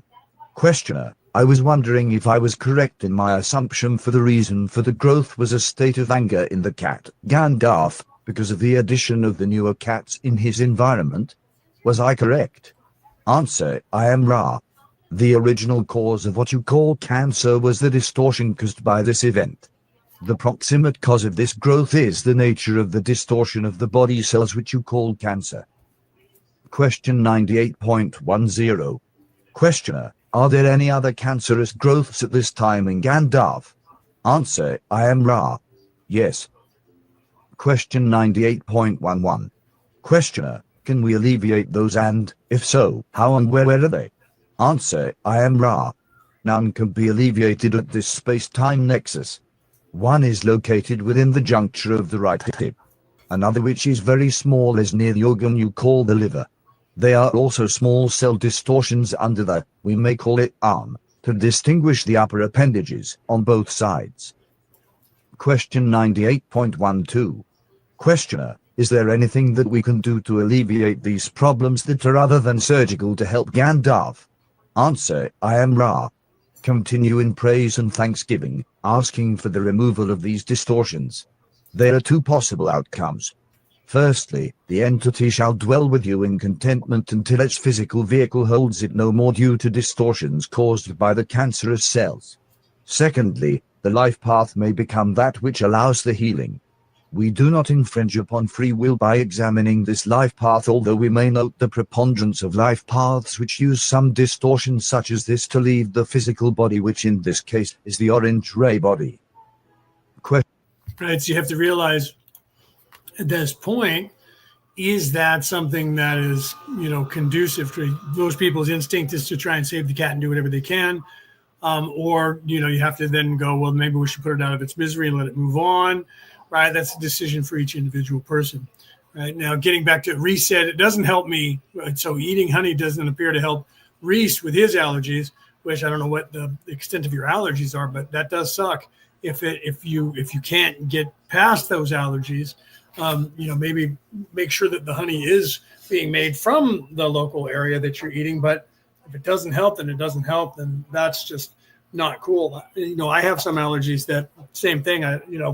Doesn't help me in some respects and does in others. But there's other things that you can look into to figure that out. Okay, so let's continue here with the Law of One. So that obviously a decision that they needed to do to make a decision about with Gandalf back then to figure out what they were going to do. And then they had another cat named Fairchild. And that's what they're going to be talking about right now. Question 98.13. Questioner, does the cat, Fairchild, have any of these same type of problems? Answer, I am Ra. Not at this space-time nexus. Question 98.14. Questioner, was it necessary for the cat Gandalf to be a mind, body, spirit complex and harvestable third density to have the anger result in cancer? Answer, I am Ra. No. Question 98.15. Questioner, then any mind-body complex can develop cancer. Is this correct? Answer, I am Ra. This is correct. At this time we would break our routine by making an observation. We observe the following coincidence. Firstly, the congestion of this instrument's throat due to the flow of mucus caused by energized allergic reaction has, at this point, become such that we may safely predict the probability-possibility vortex approaching certainty that within 1/2 of an hour we shall need to depart from this working. Secondly, as we noted the above, the sound vibration made by one of your sound vibration recording devices was audible to us. If this group desires, it may choose to have sessions which are brought to an ending soon after this sound vibration occurs. This decision would ensure the minimal distortions within the instrument towards the comfort within the throat until the effects of the magical working of your fifth density companion have been removed. Question 98.16. Questioner, that is perfectly fine with us.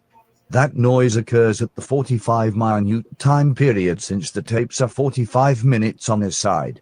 I would just ask as the final question, then, if the new table that Jim has built for the appurtenances is satisfactory to hold them. Jim, that's who ended up being the scribe.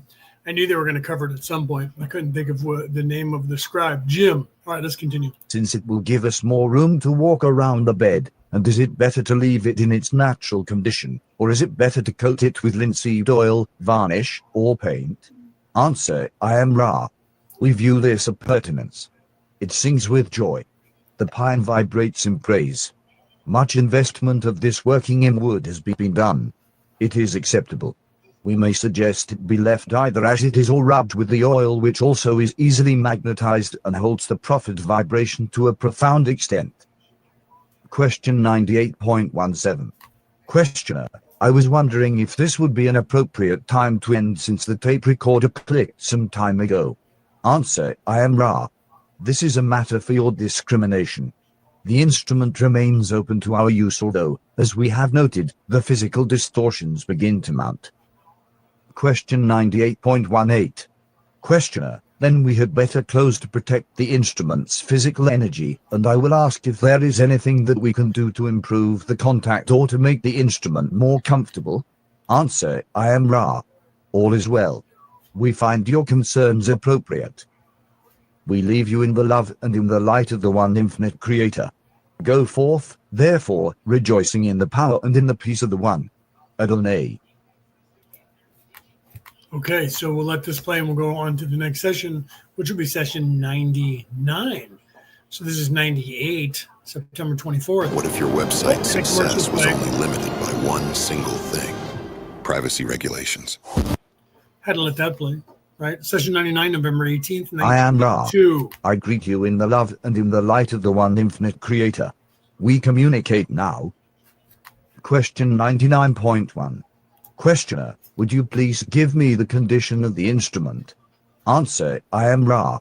This instrument's physical deficit continues but has the potential for the lessening due to the removal in your probable future of foodstuffs to which the instrument has significant allergy. The vital energy levels are somewhat lessened in the last asking but remain strong. The change in the mental emotional energy level is towards the distortion of the weakening of this complex. Question 99.2. Questioner, what are the foodstuffs that are creating this allergic reaction? Answer, I am Ra.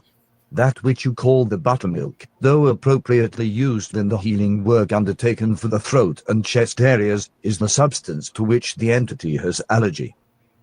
Question 99.3. Questioner, the instrument asked if she could keep the small gold cross on while she is in one of these sessions. Will that cause any distortion in these workings? Answer, I am Ra. We scan the mental distortions of the instrument.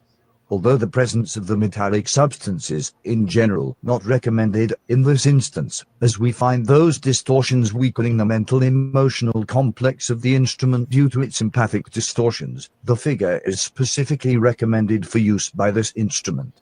We would request that should any strengthening be done to the chain, as we find it intended by this instrument, the strengthening links which symbolize eternity to this instrument be as high in purity or higher than the remainder of the device. In this nexus, that which this device represents to this instrument is a much-needed strengthener of the mental emotional patterns which have been much disrupted from the usual configuration of distortions. Question 99.4. Questioner, is there anything further that needs to be done by or for the instrument to remove the magical working or any of its after effects in her throat area by our fifth density, negative companion? Answer, I am Ra.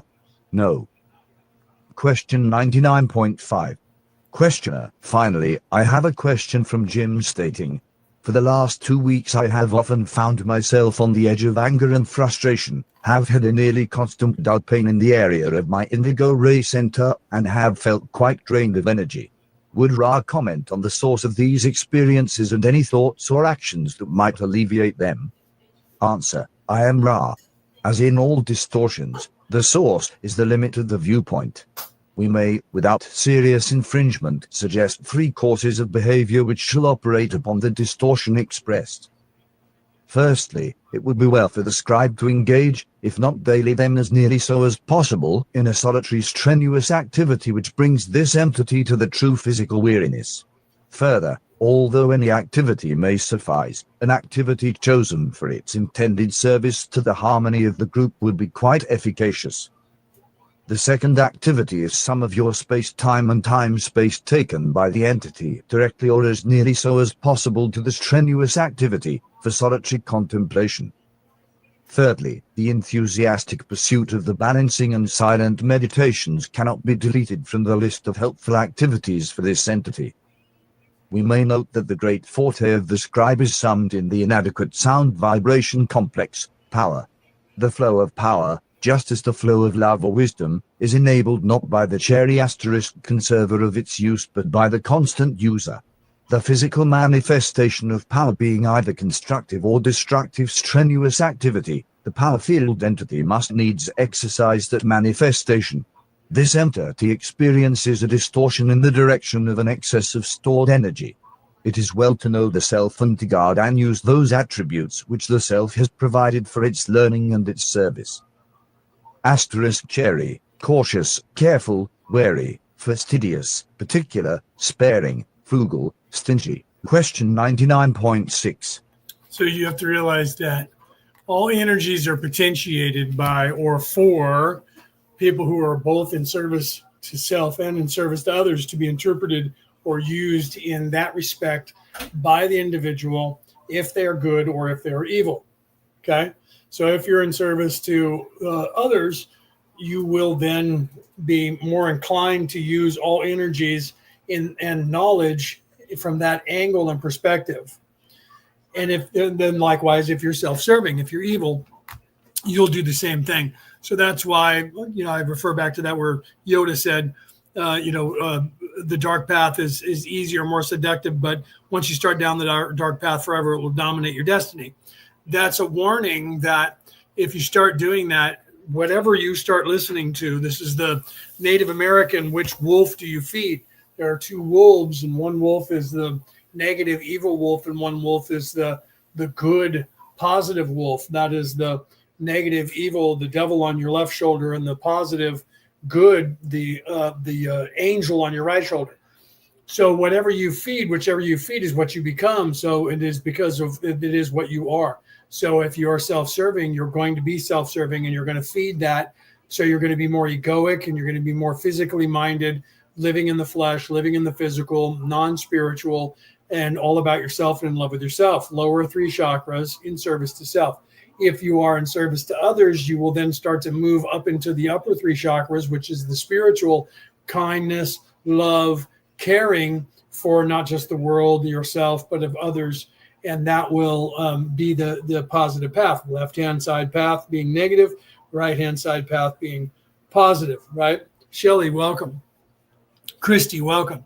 So you have to realize that whichever you do, the potentiation of all energies in the universe at the third dimensional level, where you are the first time self-aware, you're at the first time choosing to either be in service to self or in service to others, that all energies have the potential to go either way that you want to go with them, either in service to self or in service to others. And that's what Ra was talking about right there with the energies that is a potentiation. So all energy is potentiation.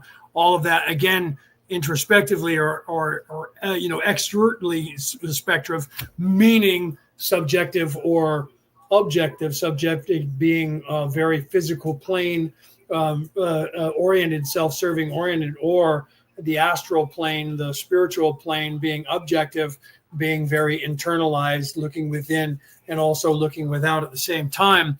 That determines your reality. So your perspective, your focus determines your reality. If you're self-serving, your reality becomes self-serving. If you're in service to others, your reality becomes in service to others. And you will use all of the energy that you gain and all of the knowledge that you gain for one of those two paths in your life. No matter what you pretend, because you can fool humans, no matter what you pretend, you can't fool the universe. The universe knows what path you're actually on. And but everything is a potential that is 50-50. All energies, all knowledge is given freely by the universe. All experience is given freely by the universe for you to then have, and your interpretation determines your reality. Let's continue. Questioner, we now have an additional set of tarot images. Which of these two sets are closer to Ra's original intention? Answer, I am Ra. The principle which moves in accordance with the dynamics of teach learning with most efficiency is constancy. We could explore the archetypical mind using that set of images produced by the one known as Fathman, or we could use those which have been used. In point of fact, those which are being used have some subtleties which enrich the questioning. As we have said, this set of images is not that which we gave. This is not material. We could use any of the multitude of devised tarot sets. Although this must be at the discretion of the questioner, we suggest the maintaining of one and only one set of distorted images to be used for the querying, and note that the images you now use are good. Question 99.7. Questioner, the wings above card 5, I am guessing, have to do with the protection over the significator of the mind. I am guessing that they are a symbol of protection. Is this in any way correct? Answer, I am Ra. Let us say that you are not incorrect but rather less than correct. The significator owns a covenant with the spirit which it shall in some cases manifest through the thought and action of the adept. If there is protection in a promise, then you have chosen the correct sound vibration, for the outstretched wings of spirit high above manifestation, yet draw the caged mind onward. Question 99.8. Questioner, thank you. In card number 6 I see the transformation of the mind, the male with crossed arms, representing transformation. The transformation is possible either toward the left or the right-hand path. The path is beckoned or led by the female, the potentiator. The one on the right has the serpent of wisdom at the brow and is fully clothed, the one on the left having less clothing and indicating that the potentiator is more concerned or attracted to the physical as the left-hand path is chosen, and more concerned and attracted to the mental as the right-hand path is chosen. The creature above points an arrow at the left-hand path, indicating that if this path is chosen, the chips, shall we say, will fall where they may, the path being unprotected as far as the activity of catalyst. The intellectual abilities of the chooser of the left-hand path would be the main guardian rather than the designed or built-in protection of the logos for the right-hand path. The entity firing the arrow seems to be a second density entity, which indicates that this catalyst could be produced by a lesser evolved source, you might say. Would Ra comment on these observations? Answer: I am Ra. We shall speak upon several aspects seriatim. Firstly, let us examine the crossed arms of the male who is to be transformed. What, O student, do you make of the crossing? What see you in this tangle? There is a creative point to be found in this element which was not discussed overmuch by the questioner. Let us now observe the evaluation of the two females. The observation that to the left-hand path moves the roughly physical and to the right-hand path the mental has a shallow correctness. There are deeper observations to be made concerning the relationship of the great sea of the unconscious mind to the conscious mind, which may fruitfully be pursued. Right, so here again, the left-hand path being self-serving, right-hand path being in service to others. So you have to realize that. And then the potentiation of that and an interpretation for the individual. So if you, that's the example of that being that if you have 100 people sitting in a room together and you show them a picture on a viewer screen or whatever in front of them, and you give them 1 minute to look at the image, and then you turn it off and you don't allow anyone to talk to each other, and you have them write down what that picture, the image was that they just saw, you're going to find that each individual is going to have focused on a different place unless the picture that you put up there was designed in a way to focus everyone's attention on something. You see this playing out in The Matrix, in the movie, if you saw the movie The Matrix, when took Neo into the program to show Neo about the guardians or the cops or the agents. And while he was in the program, he was walking around and everybody was walking down the street. They were supposedly like in New York or LA. And there was people walking along, crossing the street and walking. There was one female blonde woman wearing a red dress that gets your attention as the viewer and gets Neo's attention. He sees this woman. She walks right up to in front of him, smiles at him and walks around him. And then he turns and follows looking at her. And then when he turns back around, he's faced with an agent pointing a gun directly at his head, less than 4 inches off of his head, about to pull the trigger and kill him. The whole purpose of that was to show that in fact, I talked about that program being created by one of the guys to do just that. So the misdirection and your reality is then created by what you're focused on. So the whole purpose of that was everybody was wearing almost the same color. If you watch that visually, it's a great psychological event to show this. And I'm sure that the Matrix is played in psych classes all over the world, especially a scene like that, where when he was walking, everybody is sort of blends in because they're all wearing almost the same color.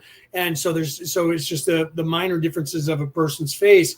And then all of a sudden, this tall, blonde haired, blue eyed woman wearing a red dress stands out from the crowd and gets your attention. So that was a misdirection to get his attention away from what was going on, so that then they could show him that if you're not paying attention to everything because you get distracted by something, then there could be danger and you could be killed by a agent. How does that apply to reality, Leo? When we're thinking about that, it applies to reality because everything in this matrix is a distraction to keep you from your ascension, to keep you into this place. Your job in this place, when you become self-aware, is to then start waking up, if you are in service to others, to the reality that this reality is not what you think it is. That's why I entitled my book, The Reality About Reality, Returning to the Old Ways. And that's why the returning to the old ways isn't a returning to beliefs from 10,000 years ago or a way of life where people are like, well, we're not going to go back to Sharia law or this or that, or, the 1941 or 1875. And people think in a physical sense, and they try to apply that to a physical sense of going backwards in time in a physical way, so that people lose rights or something, or some other people become slaves again or something like that.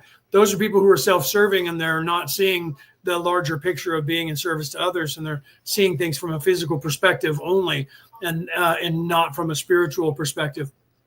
Going backwards is getting back to the base roots of what all of these ascended masters throughout time were talking about, and that was a way of life that is ascension. That if you're in service to others, you're supposed to be on this path of enlightenment, to enlighten yourself more and more and more, and that is your function. If you're not self-serving, if you're self-serving, you just as physical plane, you want likes, clicks, money, power, fame, control. That is this physical place, and that's what you want. So you want to be a rock star or a movie star or somebody that's an influencer on TikTok or one of these other platforms, because you want money, you want power, you want fame, you want everything that's physical. And the learning that this place distracts you and rewards you in a physical way is the first step of avoiding the trap. To quote Frank Miller. Not Frank Miller, I'm sorry. To quote, I can't think of his name right now. I'm thinking Frank Miller because I was thinking about Batman just a second ago because I was going to use a reference there. So, to quote a book, Dune, by Frank Herbert, not Frank Miller, by Frank Herbert. In Dune, he says the first step in avoiding a trap is knowing of its existence. The same thing applies to everything in the universe. And in this matrix that we're in here on this earth or in third dimension is just that. So everything is a distraction to keep you from learning the ascension or looking within yourself by distracting you in the physical plane of all the programming on television, everything that reading books and all of that are being controlled in a way to focus you away from that. And then there's people out there that are trying to help you to expand your consciousness in these same genres, in these same areas: television, radio, songs, poetry, books, movies, that are trying to expand your consciousness to show you these things. And a lot of what was going on in the Matrix was designed for that, even though the Matrix itself was then corrupted by these people to try and then morph your ideology and kind of keep you stuck in the Matrix itself by giving you the knowledge that, oh yeah, there is a Matrix, but there's these evil robots that are using you as batteries. And then they dropped that whole concept and never went back to it after the end of the first movie. They ignored that storyline that the whole entire first movie had been telling you about, that robots had captured the human race and that they were stuck in this computer program while their bodies were being sucked of the energy to run the robots. And then by the second movie, that entire platform disappeared from the timeline of the movies themselves as anything at all. And then it became a battle between good and evil, and the evil became Mr. Smith, who was an agent, all of a sudden became the devil to Neo's Jesus. And then that whole dynamic changed, and the Matrix movies took a completely different turn. It had nothing to do with what the first movie had to do with. Anybody who knows anything about spirituality realizes that. And then it was just make more money, make more money, make more money. But they tried to get back to that ideology at some point by pulling a little plot twists here and there. But the truth is, most of the movies after that were just money-making movies to get you to come back. And it was just this cat and mouse game between good and evil, which is okay because it is the yin and the yang. So if you're aware of that and you see things from a larger perspective, then those movies are there. But everything is there to distract you, and at the same time, the same knowledge that is there is supposed to enlighten you at the exact same time. Your choice of what you see, getting back to the Matrix itself. When looking at the Matrix, there are far more things in there that you can see, like when Neo comes into the room and the kids are all sitting there and the one kid is trying to bend the spoon. And he says that it's not the spoon that bends, it's you that bends. That is very prophetic in the looking at the Matrix itself. If you're seeing it from a physical standpoint, yeah, you're inside of a computer program. Or if you're looking at it from a spiritual standpoint, and that it is you that bends in reality, not the spoon itself. And that is a concept that will screw up your mind for a minute when you try to go there down that road, unless you're ready for that concept. And then you go, of course it is. So depending on where you are in your expansion of your consciousness, that will either be that's a computer program, and so it's but you and the Matrix and the physicality, and it's all an illusion, and that's all there is. And that's about as far as you'll get on the physical plane. And from a spiritual perspective, that takes on another entire meaning that's crazy. That's why they had him dress up. He was like dressed up like a Tibetan monk with his bald head, wearing the same, pajamas, same clothing, and looking like the Dalai Lama. So because of that, that was the trigger for those people who were spiritual to see that there was a higher level and a higher meaning to what he was saying there, other than the computer program narrative of the physical. So then that would change your perspective, and it actually changed Neo's perspective, because he went and looked back on that moment many times during the course of the rest of the movies. So the information is there. Again, getting back to the potentiation, the information is there for you to see, and what you do with it will be determined by who you are or what you are, whether you're in service to self or in service to others. You will then interpret all things that you see in reality from one of those two slants, either evil or not evil, in service to self or in service to others. And that's the path that you will end up on, whichever that is, and that will start your ascension in those two perspectives. And that is where you will either look at more ways to control people and gain things from them: money, power, fame, glory, or how you can help people or do things that are in some way help people. That is the base building blocks of the universe itself. Okay, let me put this back up in full screen here. Actually, let me do a commercial once again for my book, and then we'll move on. So we got to pay the bills, right? What is the reality about reality? Returning to the old ways. It is a comprehensive book about what is really going on here on this planet.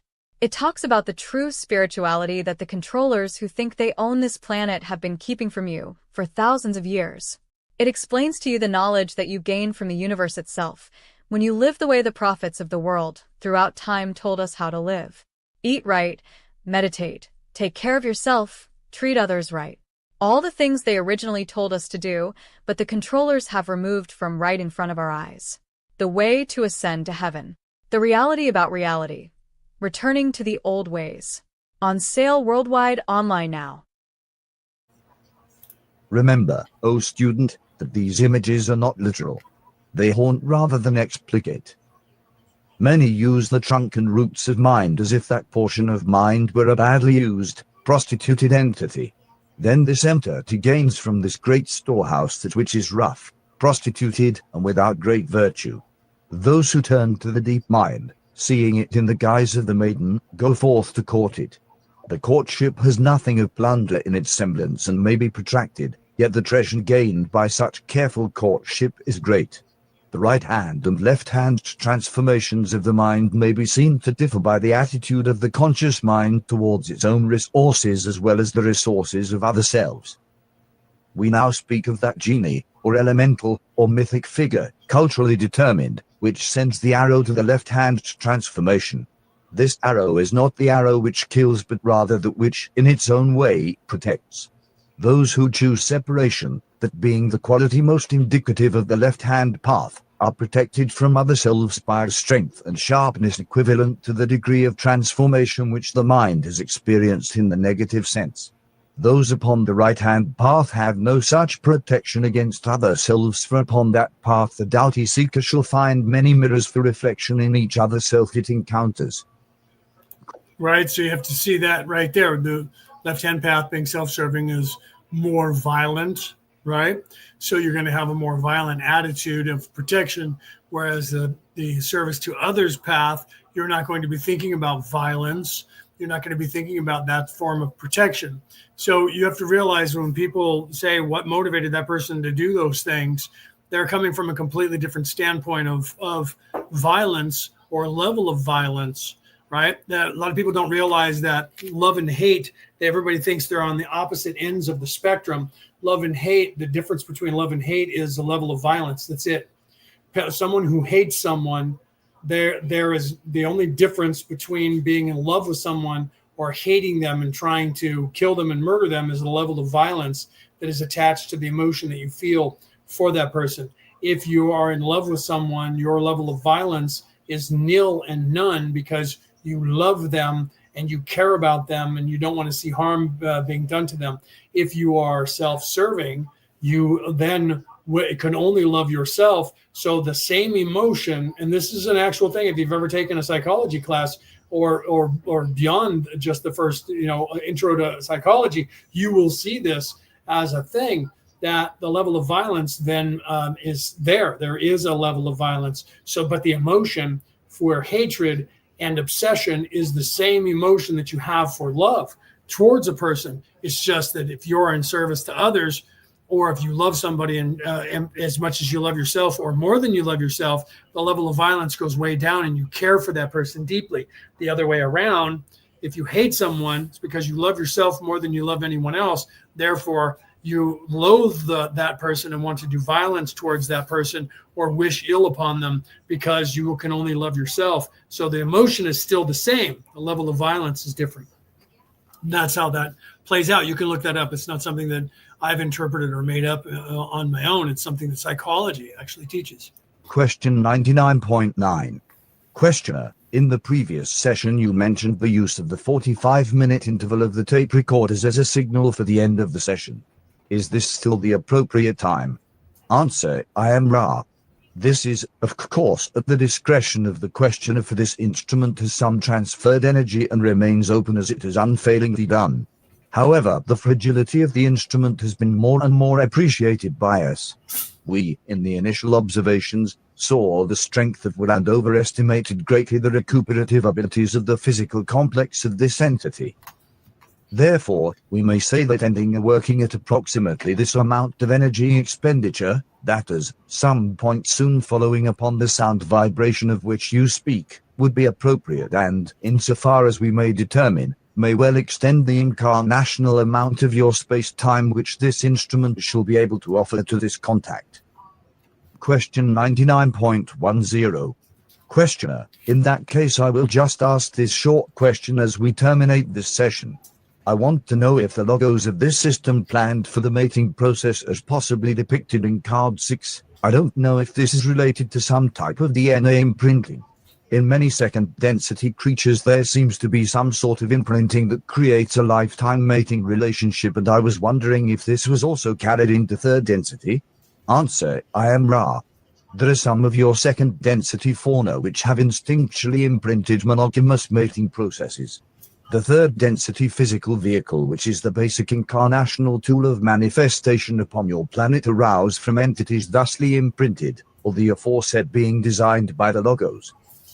The free will of third density entities is far stronger than the rather mild carryover from second density DNA encoding, and it is not part of the conscious nature of many of your mind, body, spirit complexes to be monogamous due to the exercise of free will.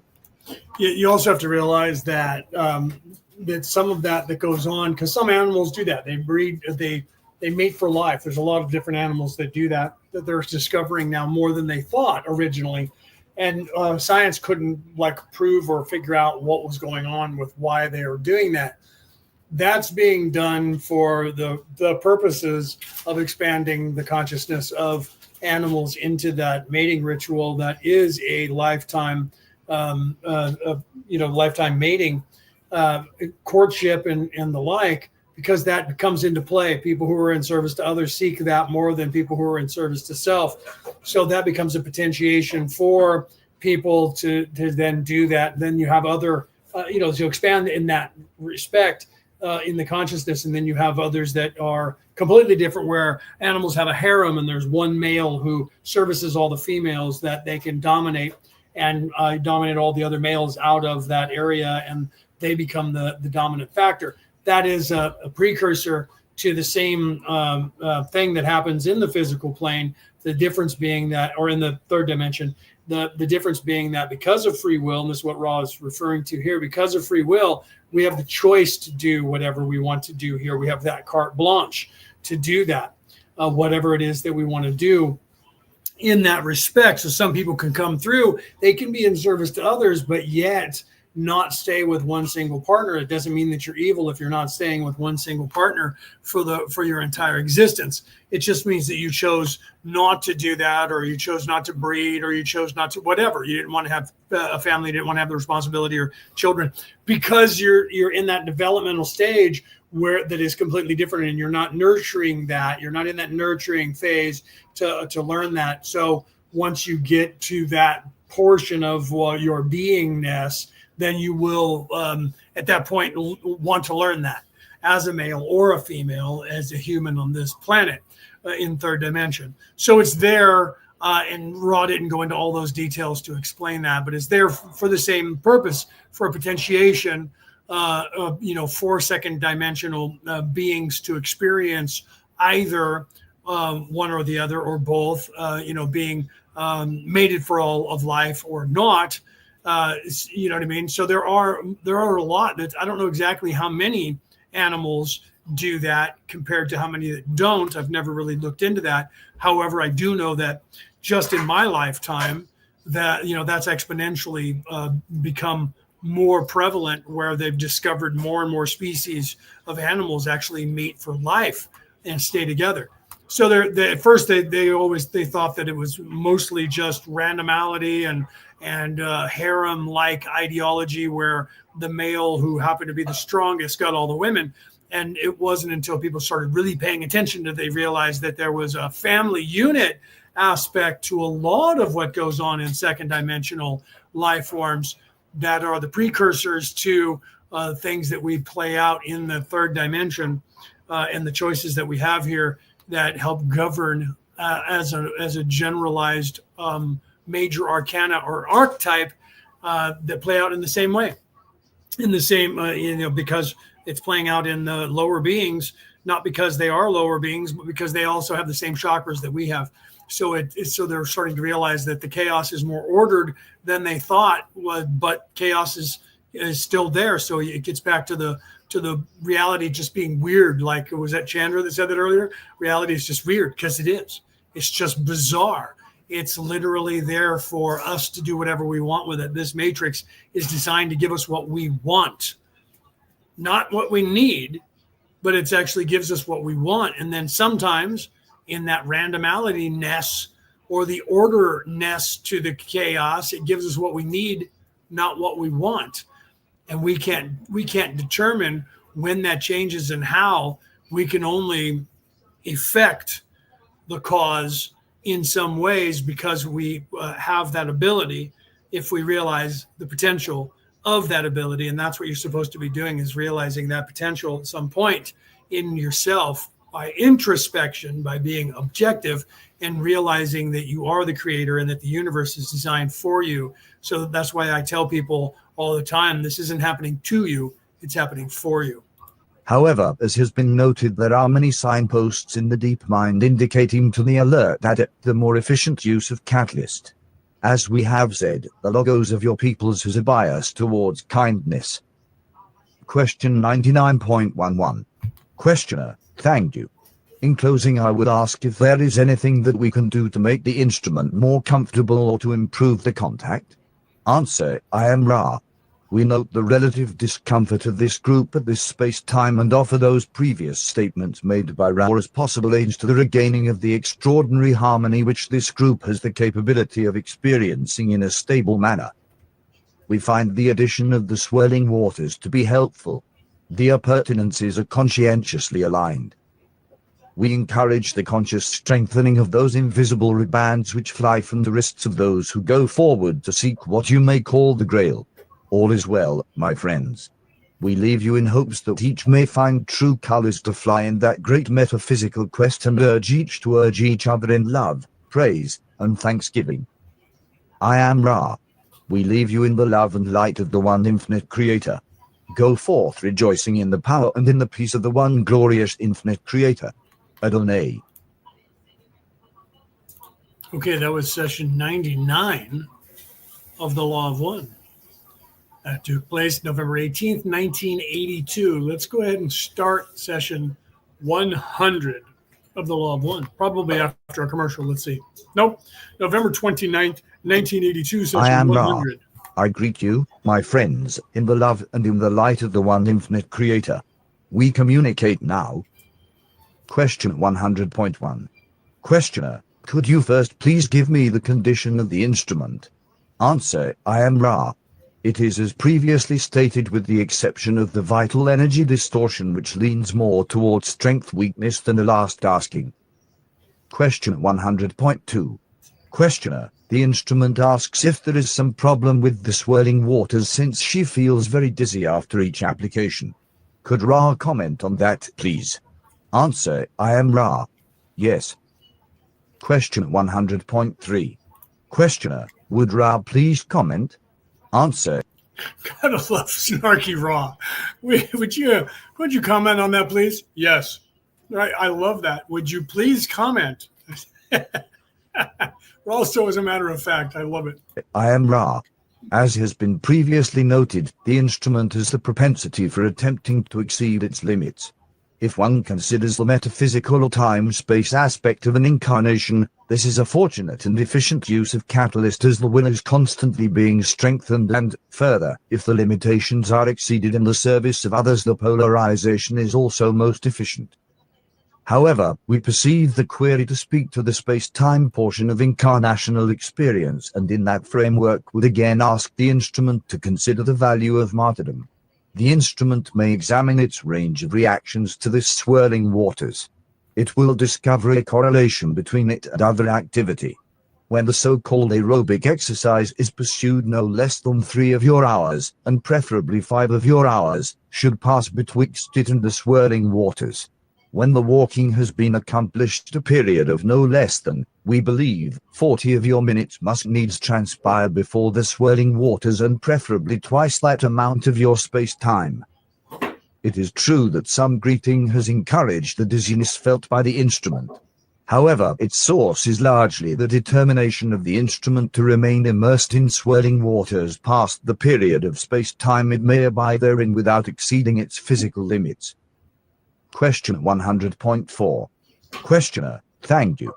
To continue with the tarot, I would like to make the additional observation with respect to card number 6 that with the male's arms being crossed, if the female to his right pulls on his left hand, it would turn his entire body, and the same is true for the female on the left pulling on his right hand from the other side. This is my interpretation of what is meant by the tangle of the arms.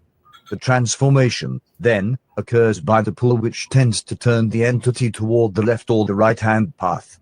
Would Ra comment on that observation? Answer, I am Ra. We shall. The concept of the pull towards mental polarity may well be examined in the light of what the student has already accreted concerning the nature of the conscious, exemplified by the male, and the unconscious, exemplified by the female. Indeed, both the prostituted and the virginal deep mind invite and await the reaching.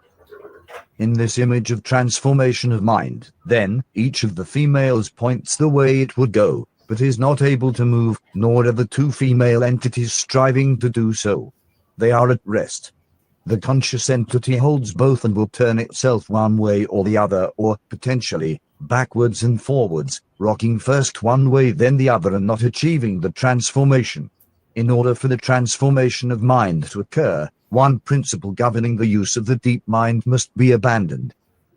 It is to be noted that the triangular shape formed by the shoulders and crossed elbows of consciousness is a shape to be associated with transformation. Indeed, you may see this shape echoed twice more in the image, each echo having its own ridges to add to the impact of this complex of concepts. Right. So again, which you feed, right? Which decision that you make with the potentiation of the energy that you're receiving is a dual aspect, either in service to self, the left-hand path, or in service to others, the right-hand path. So here on that card, it's playing, that energy is playing out, or the potentiation of the knowledge and the choice. The person, the man in this perspective, or on this card, has the choice of which woman to follow, either the devil on the left shoulder and or the angel on the right shoulder, the red wolf or the white wolf, or the dark wolf or the white wolf, and which one you feed is the direction that you're going to go. So both are pulling on him, the dual aspect of your ego and your conscience, not your consciousness, but your conscience, pulling you in one direction or the other, one being in service to others and one being in service to self. So the ego says, do this because you want to, and the conscience says, don't do that because that would be the wrong thing to do to be that way. Or, steal this item. And the ego is saying, I want this item, I will take it. And then the conscience says, don't do that, that would be wrong. So you then have a choice.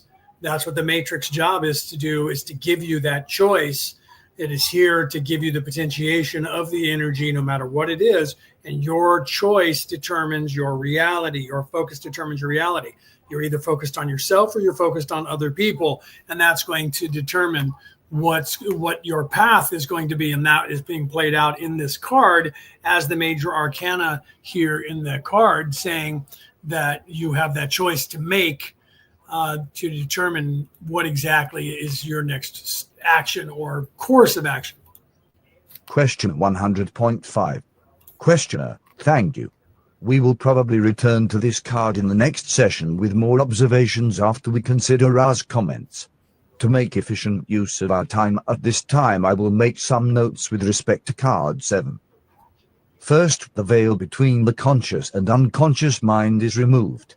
The veil, I assume, is the curtain at the top and is lifted.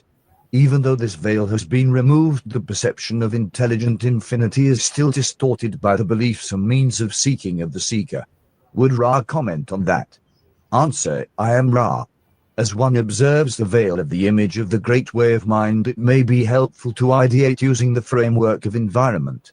The great way of mind, body, or spirit is intended to limn the milieu within which the work of mind, body, or spirit shall be placed. Thusly, the veil is shown both somewhat lifted and still present, since the work of mind and its transformation involves progressive lifting of the great veil betwixt the conscious and deep minds. The complete success of this attempt is not properly a portion of third density work and, more especially, third density mental processes. Question 100.6. Questioner, the fact that the veil is raised higher on the right-hand side indicates to me that the adept choosing the positive polarity would have greater success in penetrating the veil. Would Ra comment? Answer, I am Ra. This is a true statement if it is realized that the questioner speaks of potential success. Indeed, your third density experience is distorted or skewed so that the positive orientation has more aid than the so-called negative. Right. So you have to realize that. Now, on this particular planet, in this particular matrix, the dynamic is 86% in service to others, 14% in service to self. Okay, that is the dynamic on this planet in third dimension. All places around the universe in third dimension have their own dynamic potentiation or percentage of in service to others and in service to self. So there are some planets that you would go to that are mostly evil people in service to self. It doesn't occur as much in the universe because when you have that many self-serving people, they start to eat each other. They start killing each other more and more and more. So the population stays a lot less, and then they either become 100% evil or they ended up destroying themselves, right? So so the dynamic then changes, or they wink out of existence, and like Moldeck blew itself up. The Martians got themselves frozen in a catatonic state because of the when the balance gets out of balance, or the evil people become more greater than the good people, then it tends to become far more violent. Think about how violent the earth has been throughout time and how violent life has been here on earth. And it's only 14% of the population that is evil. Okay. 86%. It's so here the potentiation is more people in service to others than in service to self. Right. So Ross saying that literally, the third density experience here, your third density experience is distorted or skewed so that the positive orientation has more aid than the so-called negative. That's true in this place. Now think about that. The 1% of the 14% that are the ultra evil control 80 to 85%, if not more, of this entire matrix.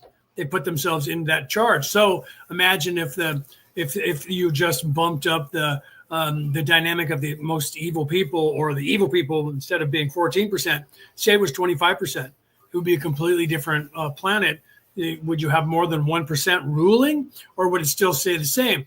Potentiation is there for both, but then that also gives rise to the potentiation of the people who are in service to others to realign in a stronger manifestation. But I don't want to get involved in that dynamic, because I could spend probably the rest of my life explaining that dynamic and the possibilities of every single scenario that you could come up with, because if you can think it, it's a thing, right? Okay, let's continue here with this line of questioning. Question 100.7. Questioner: it would also seem to me that, since Ra stated in the last session that the limit of the viewpoint is the source of all distortions, the very nature of the service to self-distortions that create the left-hand path are a function of the veil. Therefore, they are dependent, you might say, to some degree on at least a partial continued veiling. Does this make any sense? Answer: I am Ra. There is the thread of logic and what you suppose. The polarities are both dependent upon a limited viewpoint. However, the negative polarity depends more heavily upon the illusory separation betwixt the self and all other mind, body, spirit complexes. The positive polarity attempts to see through the illusion to the creator in each mind, body, spirit complex, but for the greater part is concerned with behaviors and thoughts directed towards other selves in order to be of service. This attitude, in itself, is full of the stuff of your third density illusion. Okay, so, right, you have to let's look at that. Let's break down that statement right there, that paragraph. Right, again, right, there's a thread of logic in what you suppose. The polarities are both dependent upon a limited viewpoint. However, the negative polarity depends more heavily upon the illusionary separation between the self and all other, right, and the self and all other mind, body, spirit complexes, meaning that the negative polarity depends more heavily upon the illusionary separation of self, of the individual. Being separated down here, we don't, until we get to know people, we don't start bonding with them until we trust them. Then we become more like each other. And when you're with somebody for a long period of time, if you're married to them or you're in love with them, you start answering each other's questions before you finish. You start saying, you start talking the same, you start thinking the same, why? Because you start becoming one. You start integrating yourself with this person because you love this person, you trust this person, they love you, they trust you, right? So the other, person who's self-serving can only love themselves. So they need the separation of self to survive. So they can't have other mind, body, spirit complexes, meaning other humans that are in service to others. They have to try and hold the knowledge that we're individuals. And that's what they do here in this matrix, is they try to get you to believe that this is all there is and that you are by yourself. and therefore we are in charge because we are the ones who have the power, and we know that we're in charge of you because we created you or whatever. And then you're alone and helpless, and they need to keep you separated from each other, and learning that divided you fall, and united you stand, right? That power together becomes more powerful. So people in service to others are far more powerful than people in service to self, because self-serving people don't like working with other self-serving people, or anyone for that matter, where people that are in service to others will work together. And because of that, you have more power, because there's more of you that are controlling the matrix and creating things, right? So you have to realize that self-serving people depend on the illusionary ideology of individuality, and that you are alone, and there is no God, and there is no hope, and that you're a slave because they tell you you are. We are your creator. You are a slave. We own you. We own this place. There's nothing you can do about it. And they need to convince you of that at all costs, because otherwise they lose their power, they lose their control, and they lose you being afraid of them. Question 100.8.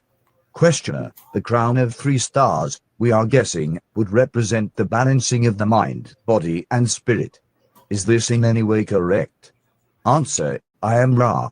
This device is astrological in origin, and the interpretation given somewhat confusing. We deal, in this image, with the environment of mind. It is perhaps appropriate to release the starry crown from its stricture.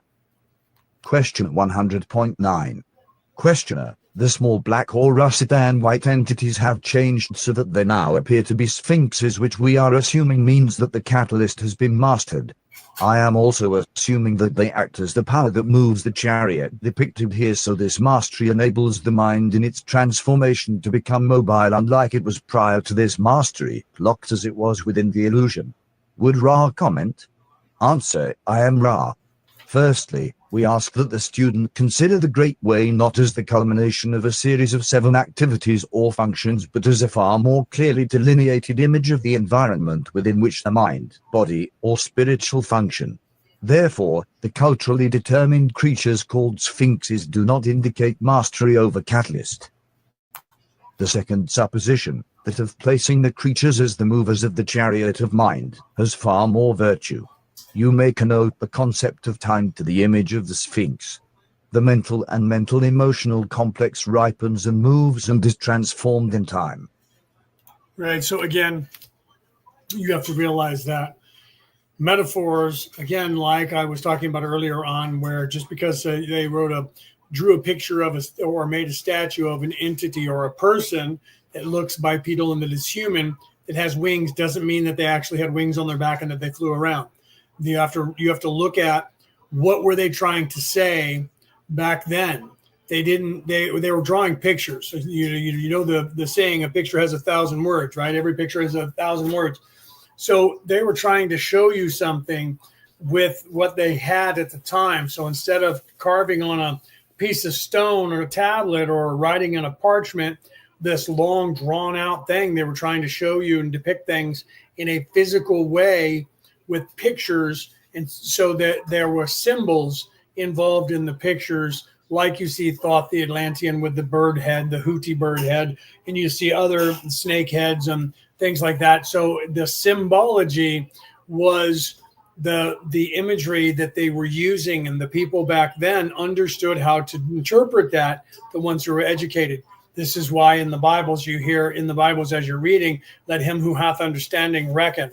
Say the number of the beast for the number of the beast. Let him who has the ears to hear or the eyes to see. That is saying, that's a highlight saying to you, those of people who are educated, pay attention to what is going on here. It's a highlight without a highlighter. We didn't have highlighters. They didn't have highlighters back then. So they would say words, and then the words that came after that meant something more than normal, meaning, pay attention here, these words that are coming out of the pages now are metaphoric in nature. Well, they had to do something in the physical when they were carving statues or when they were drawing pictures.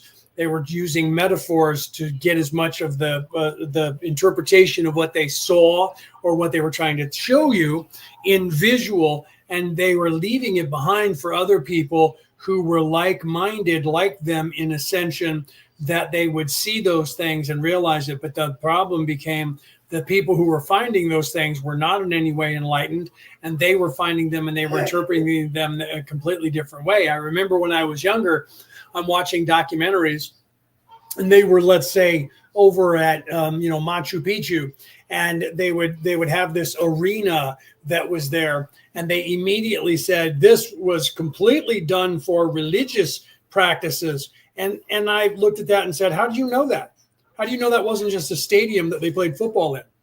How do you know that wasn't an entertainment? That had nothing to do with religion at all. They always claimed that everything in every documentary and everything that they found had to do with religious ceremonies where they were sacrificing people, and that's what they told everyone. And I remember saying, that's just not true. That's not what everybody's doing. If that were true, we would be doing the same thing now that they were doing then. Oh no, we're completely different now than those people then. We're a civilized group of people, and we don't do those things, but they did. But yet the further back you go in the times, like going to the Romans and seeing the Roman Colosseum, well, they murdered people in there. And so we do the same thing. We just reenact it on television in movies. We do the same thing that they did. They didn't have movies, so they actually did it in real life. Do you understand that? So you have to look at things from the perspective of the people that were there. They gave entertainment where people were actually getting hurt. We don't have to do that anymore because we have movies. We can then enact it and pretend.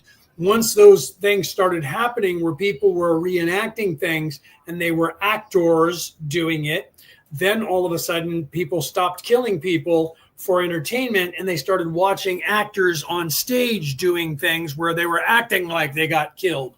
And that turned into eventually movies. And that has gone to where we are now. Video games, the same thing. Before all of those things, they didn't have anything to do those things. So they ended up doing that kind of thing, killing people and the like. It doesn't mean they were barbaric. It is what they did at the time. And that was the way of life then. That's how things worked. People lived a lot shorter. It was completely different. To understand what they were doing, again, you have to go back and look at the culture at the time. There are things that went on in the time of the Romans that are now would be illegal now. There are things that would be immoral happening now. Depending on where you are in the world, culturally, things are, you eat a hamburger. There are countries that animal is a very important religious icon, and you don't kill and eat beef. And then you have other religions, if you eat pork, they are just will not eat pork because it is an affront to God. There are cultures that'll eat a cat and a dog. And if you're from a Western European culture that's foreign to you, in fact that's hideous and you wouldn't do it, yet you'll eat pig. And to other people around the world, the ones that you say are offensive because they eat a cat and a dog think that you're hideous and that you're dirty and that you're evil because you ate a pig or a cow. Okay, so perspective is determining the reality of people, and you're trying to apply your perspective to the world and thinking that everybody thinks like you and has the same points of view that you do and the same political ideology that you do. And you don't realize that that's not the case. So that's what gets people into trouble, but it also allows for people to get into trouble. So there's that yin and the yang. However, you have to realize that the only way that you can truly learn about something is to learn about it from the perspective of the writer or the time period, not based on you now. Because there was a time in Central America where if crops weren't doing good, they would take another human and cut their heart out and bleed them and scatter the blood all over the fields and cook the heart and eat it. And there was cultures that still to this day take the placenta out of a female when they clean her up after birth and they cook it and eat it. In some cultures, people would puke for me just saying that to you. In other cultures, that's a delicacy because it's the renewal of life. And if you look at it from a standpoint of health perspective, there are all kinds of stem cells in that placenta. There are all kinds of stem cells in that afterbirth. There are all kinds of stem cells in there that would actually change your DNA for the better because it's the building blocks of the universe. How did these people know that? Where did they figure that out? Why did they figure that out? Oh, they were barbaric. They didn't know what they were talking about. Then why is it that science today is discovering things that people knew 4,000, 5,000, 10,000 years ago. And we are discovering that they knew something that we had never fathomed that they would know or that they could know, because we are so high and mighty with our technology that we rely on, that we think only someone who has developed this technology could know it. And then we rediscover something and realize, wait a minute, this has been staring me in the face for all of my life. And when you look back on things, you find out that somebody 5,000 years ago knew the answer that you think you just discovered. And we just only found that out as a society now, and that somebody already had that symbol drawn or that picture drawn or that concept drawn. And we didn't even realize what that meant until we discovered it by using a computer or x-rays or something, looking at it with a microscope. How could these people from 5,000 years ago have known this? But they did. So how come we didn't get that knowledge passed on to us? But we did, because it's still there. Why did we not acknowledge it? Because we were looking in the wrong place and asking the wrong questions. So that means at some point that knowledge that is right in front of our eyes was either forgotten or removed from the minds of the people and not taught to them. So you have to look at what was that scenario and when it happened. That's why in my book, the reality about reality, returning to the old ways, right here behind me, I talk about that. There's a definitive timeline where there was a shift in the minds and the perspective of the evil people on this earth to take certain knowledges away from the people here, even though they couldn't eradicate it from all of time. And there are clues that are right in front of your eyes on this information that is there for you to see, if you have the mind to see it or the eyes to read, or the other way around, or the ears to hear. It's right there in front of your eyes and you don't know it till you do. And once you know it, then you look around once you become awake, and all of a sudden you start gaining this knowledge and it's there and you're not understanding why you can't wake up yet. And then one day you go, wow, I think I was awake for a long time. I didn't know that I was awake. And then you look around and that's that moment where Neo saw the ones and the zeros and the zeros and the ones. Or I think they were using Japanese writing that was a laundry list or something in the movie that everybody thought was the binary code of the computer of the aliens.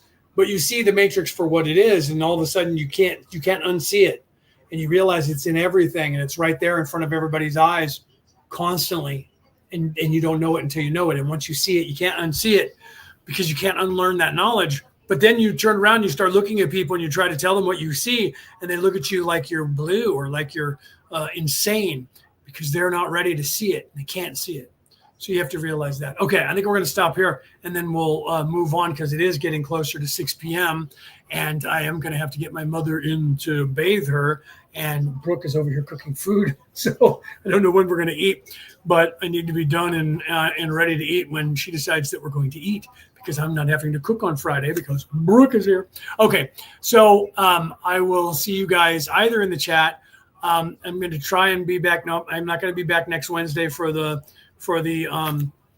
Zoom call on that day either, because I believe that's the day that Brooke is going to be going home to Australia. So I'm not going to be in the mood to be on a Zoom call with you guys. No offense to anyone, but I'm going to be sad for a while until I can get all of my affairs in order and follow Brooke to Australia. But I will be back next Friday for the Law of One. So I love you guys, and I will see you guys either in the chat or I'll see you guys next Friday. And those of you listening around the world, you guys aren't in the chat. If you're on the MP3 broadcast, you might be in the chat. But if you're not, contact one of us and we can get you into the chat for the Law of One on Messenger, the Law of One class chat, because there is a couple of them out there that are just the Law of One, and they're really big, and they have a whole thousands of people in them talking 24 hours a day. This is a smaller group where we talk about the Law of One, we talk about spirituality, answer each other's questions, give you a place where you can ask questions. And we do calls on Messenger where everybody can ask questions and talk on impromptu. Different people in the chat, like Hawkeye, Rick is doing that, Cassie's doing that. I don't know who else is doing that, guys. You'll have to forgive me for not realizing who starts these calls. but you guys are doing that all the time on your own in there, which is good because everybody's hanging out, helping each other. So if you have questions that you want to ask, get a hold of us on Messenger in the Law of One class chat. We'll get you into that chat, or get a hold of one of us in personally, myself, Cassie, Rick, Brooke, Penny, Denise, one of us that I don't know who else is here, Reese, if he's still here. Get a hold of one of the people that I know is already in that class chat.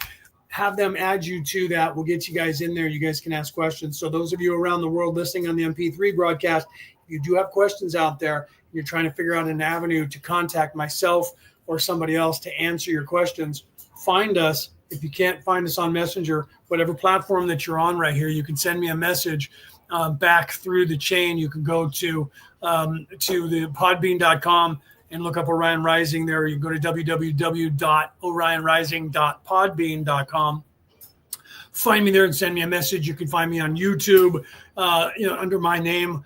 You can find the Orion Rising shows that I'm doing there. You can email me there or message me there, or look my name up on the other platforms. You'll see that it's my picture that I'm posting things. I haven't posted, I think, really since Brooke has been here. I've been doing a lot of things, helping. She's been helping me. We're trying to prepare my mother and the house and all the stuff for the next phase of our lives.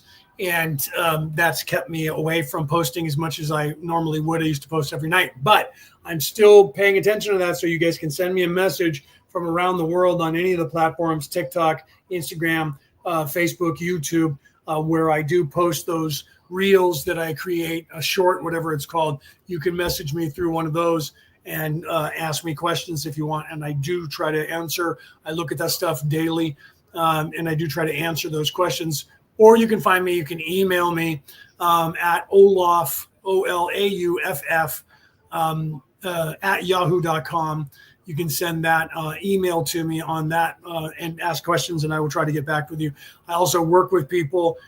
We can talk about that if you guys want to work with me and have me work with you independently. I do that, and I'll be doing that going forward as well. So I love you guys. Have a great night. This has been Orion Rising. I am your host, Leonard O'Neill. Good morning, good afternoon, good evening, or good morrow, depending on where in the world you are tuning into this show. I love you guys. I'll see you guys later.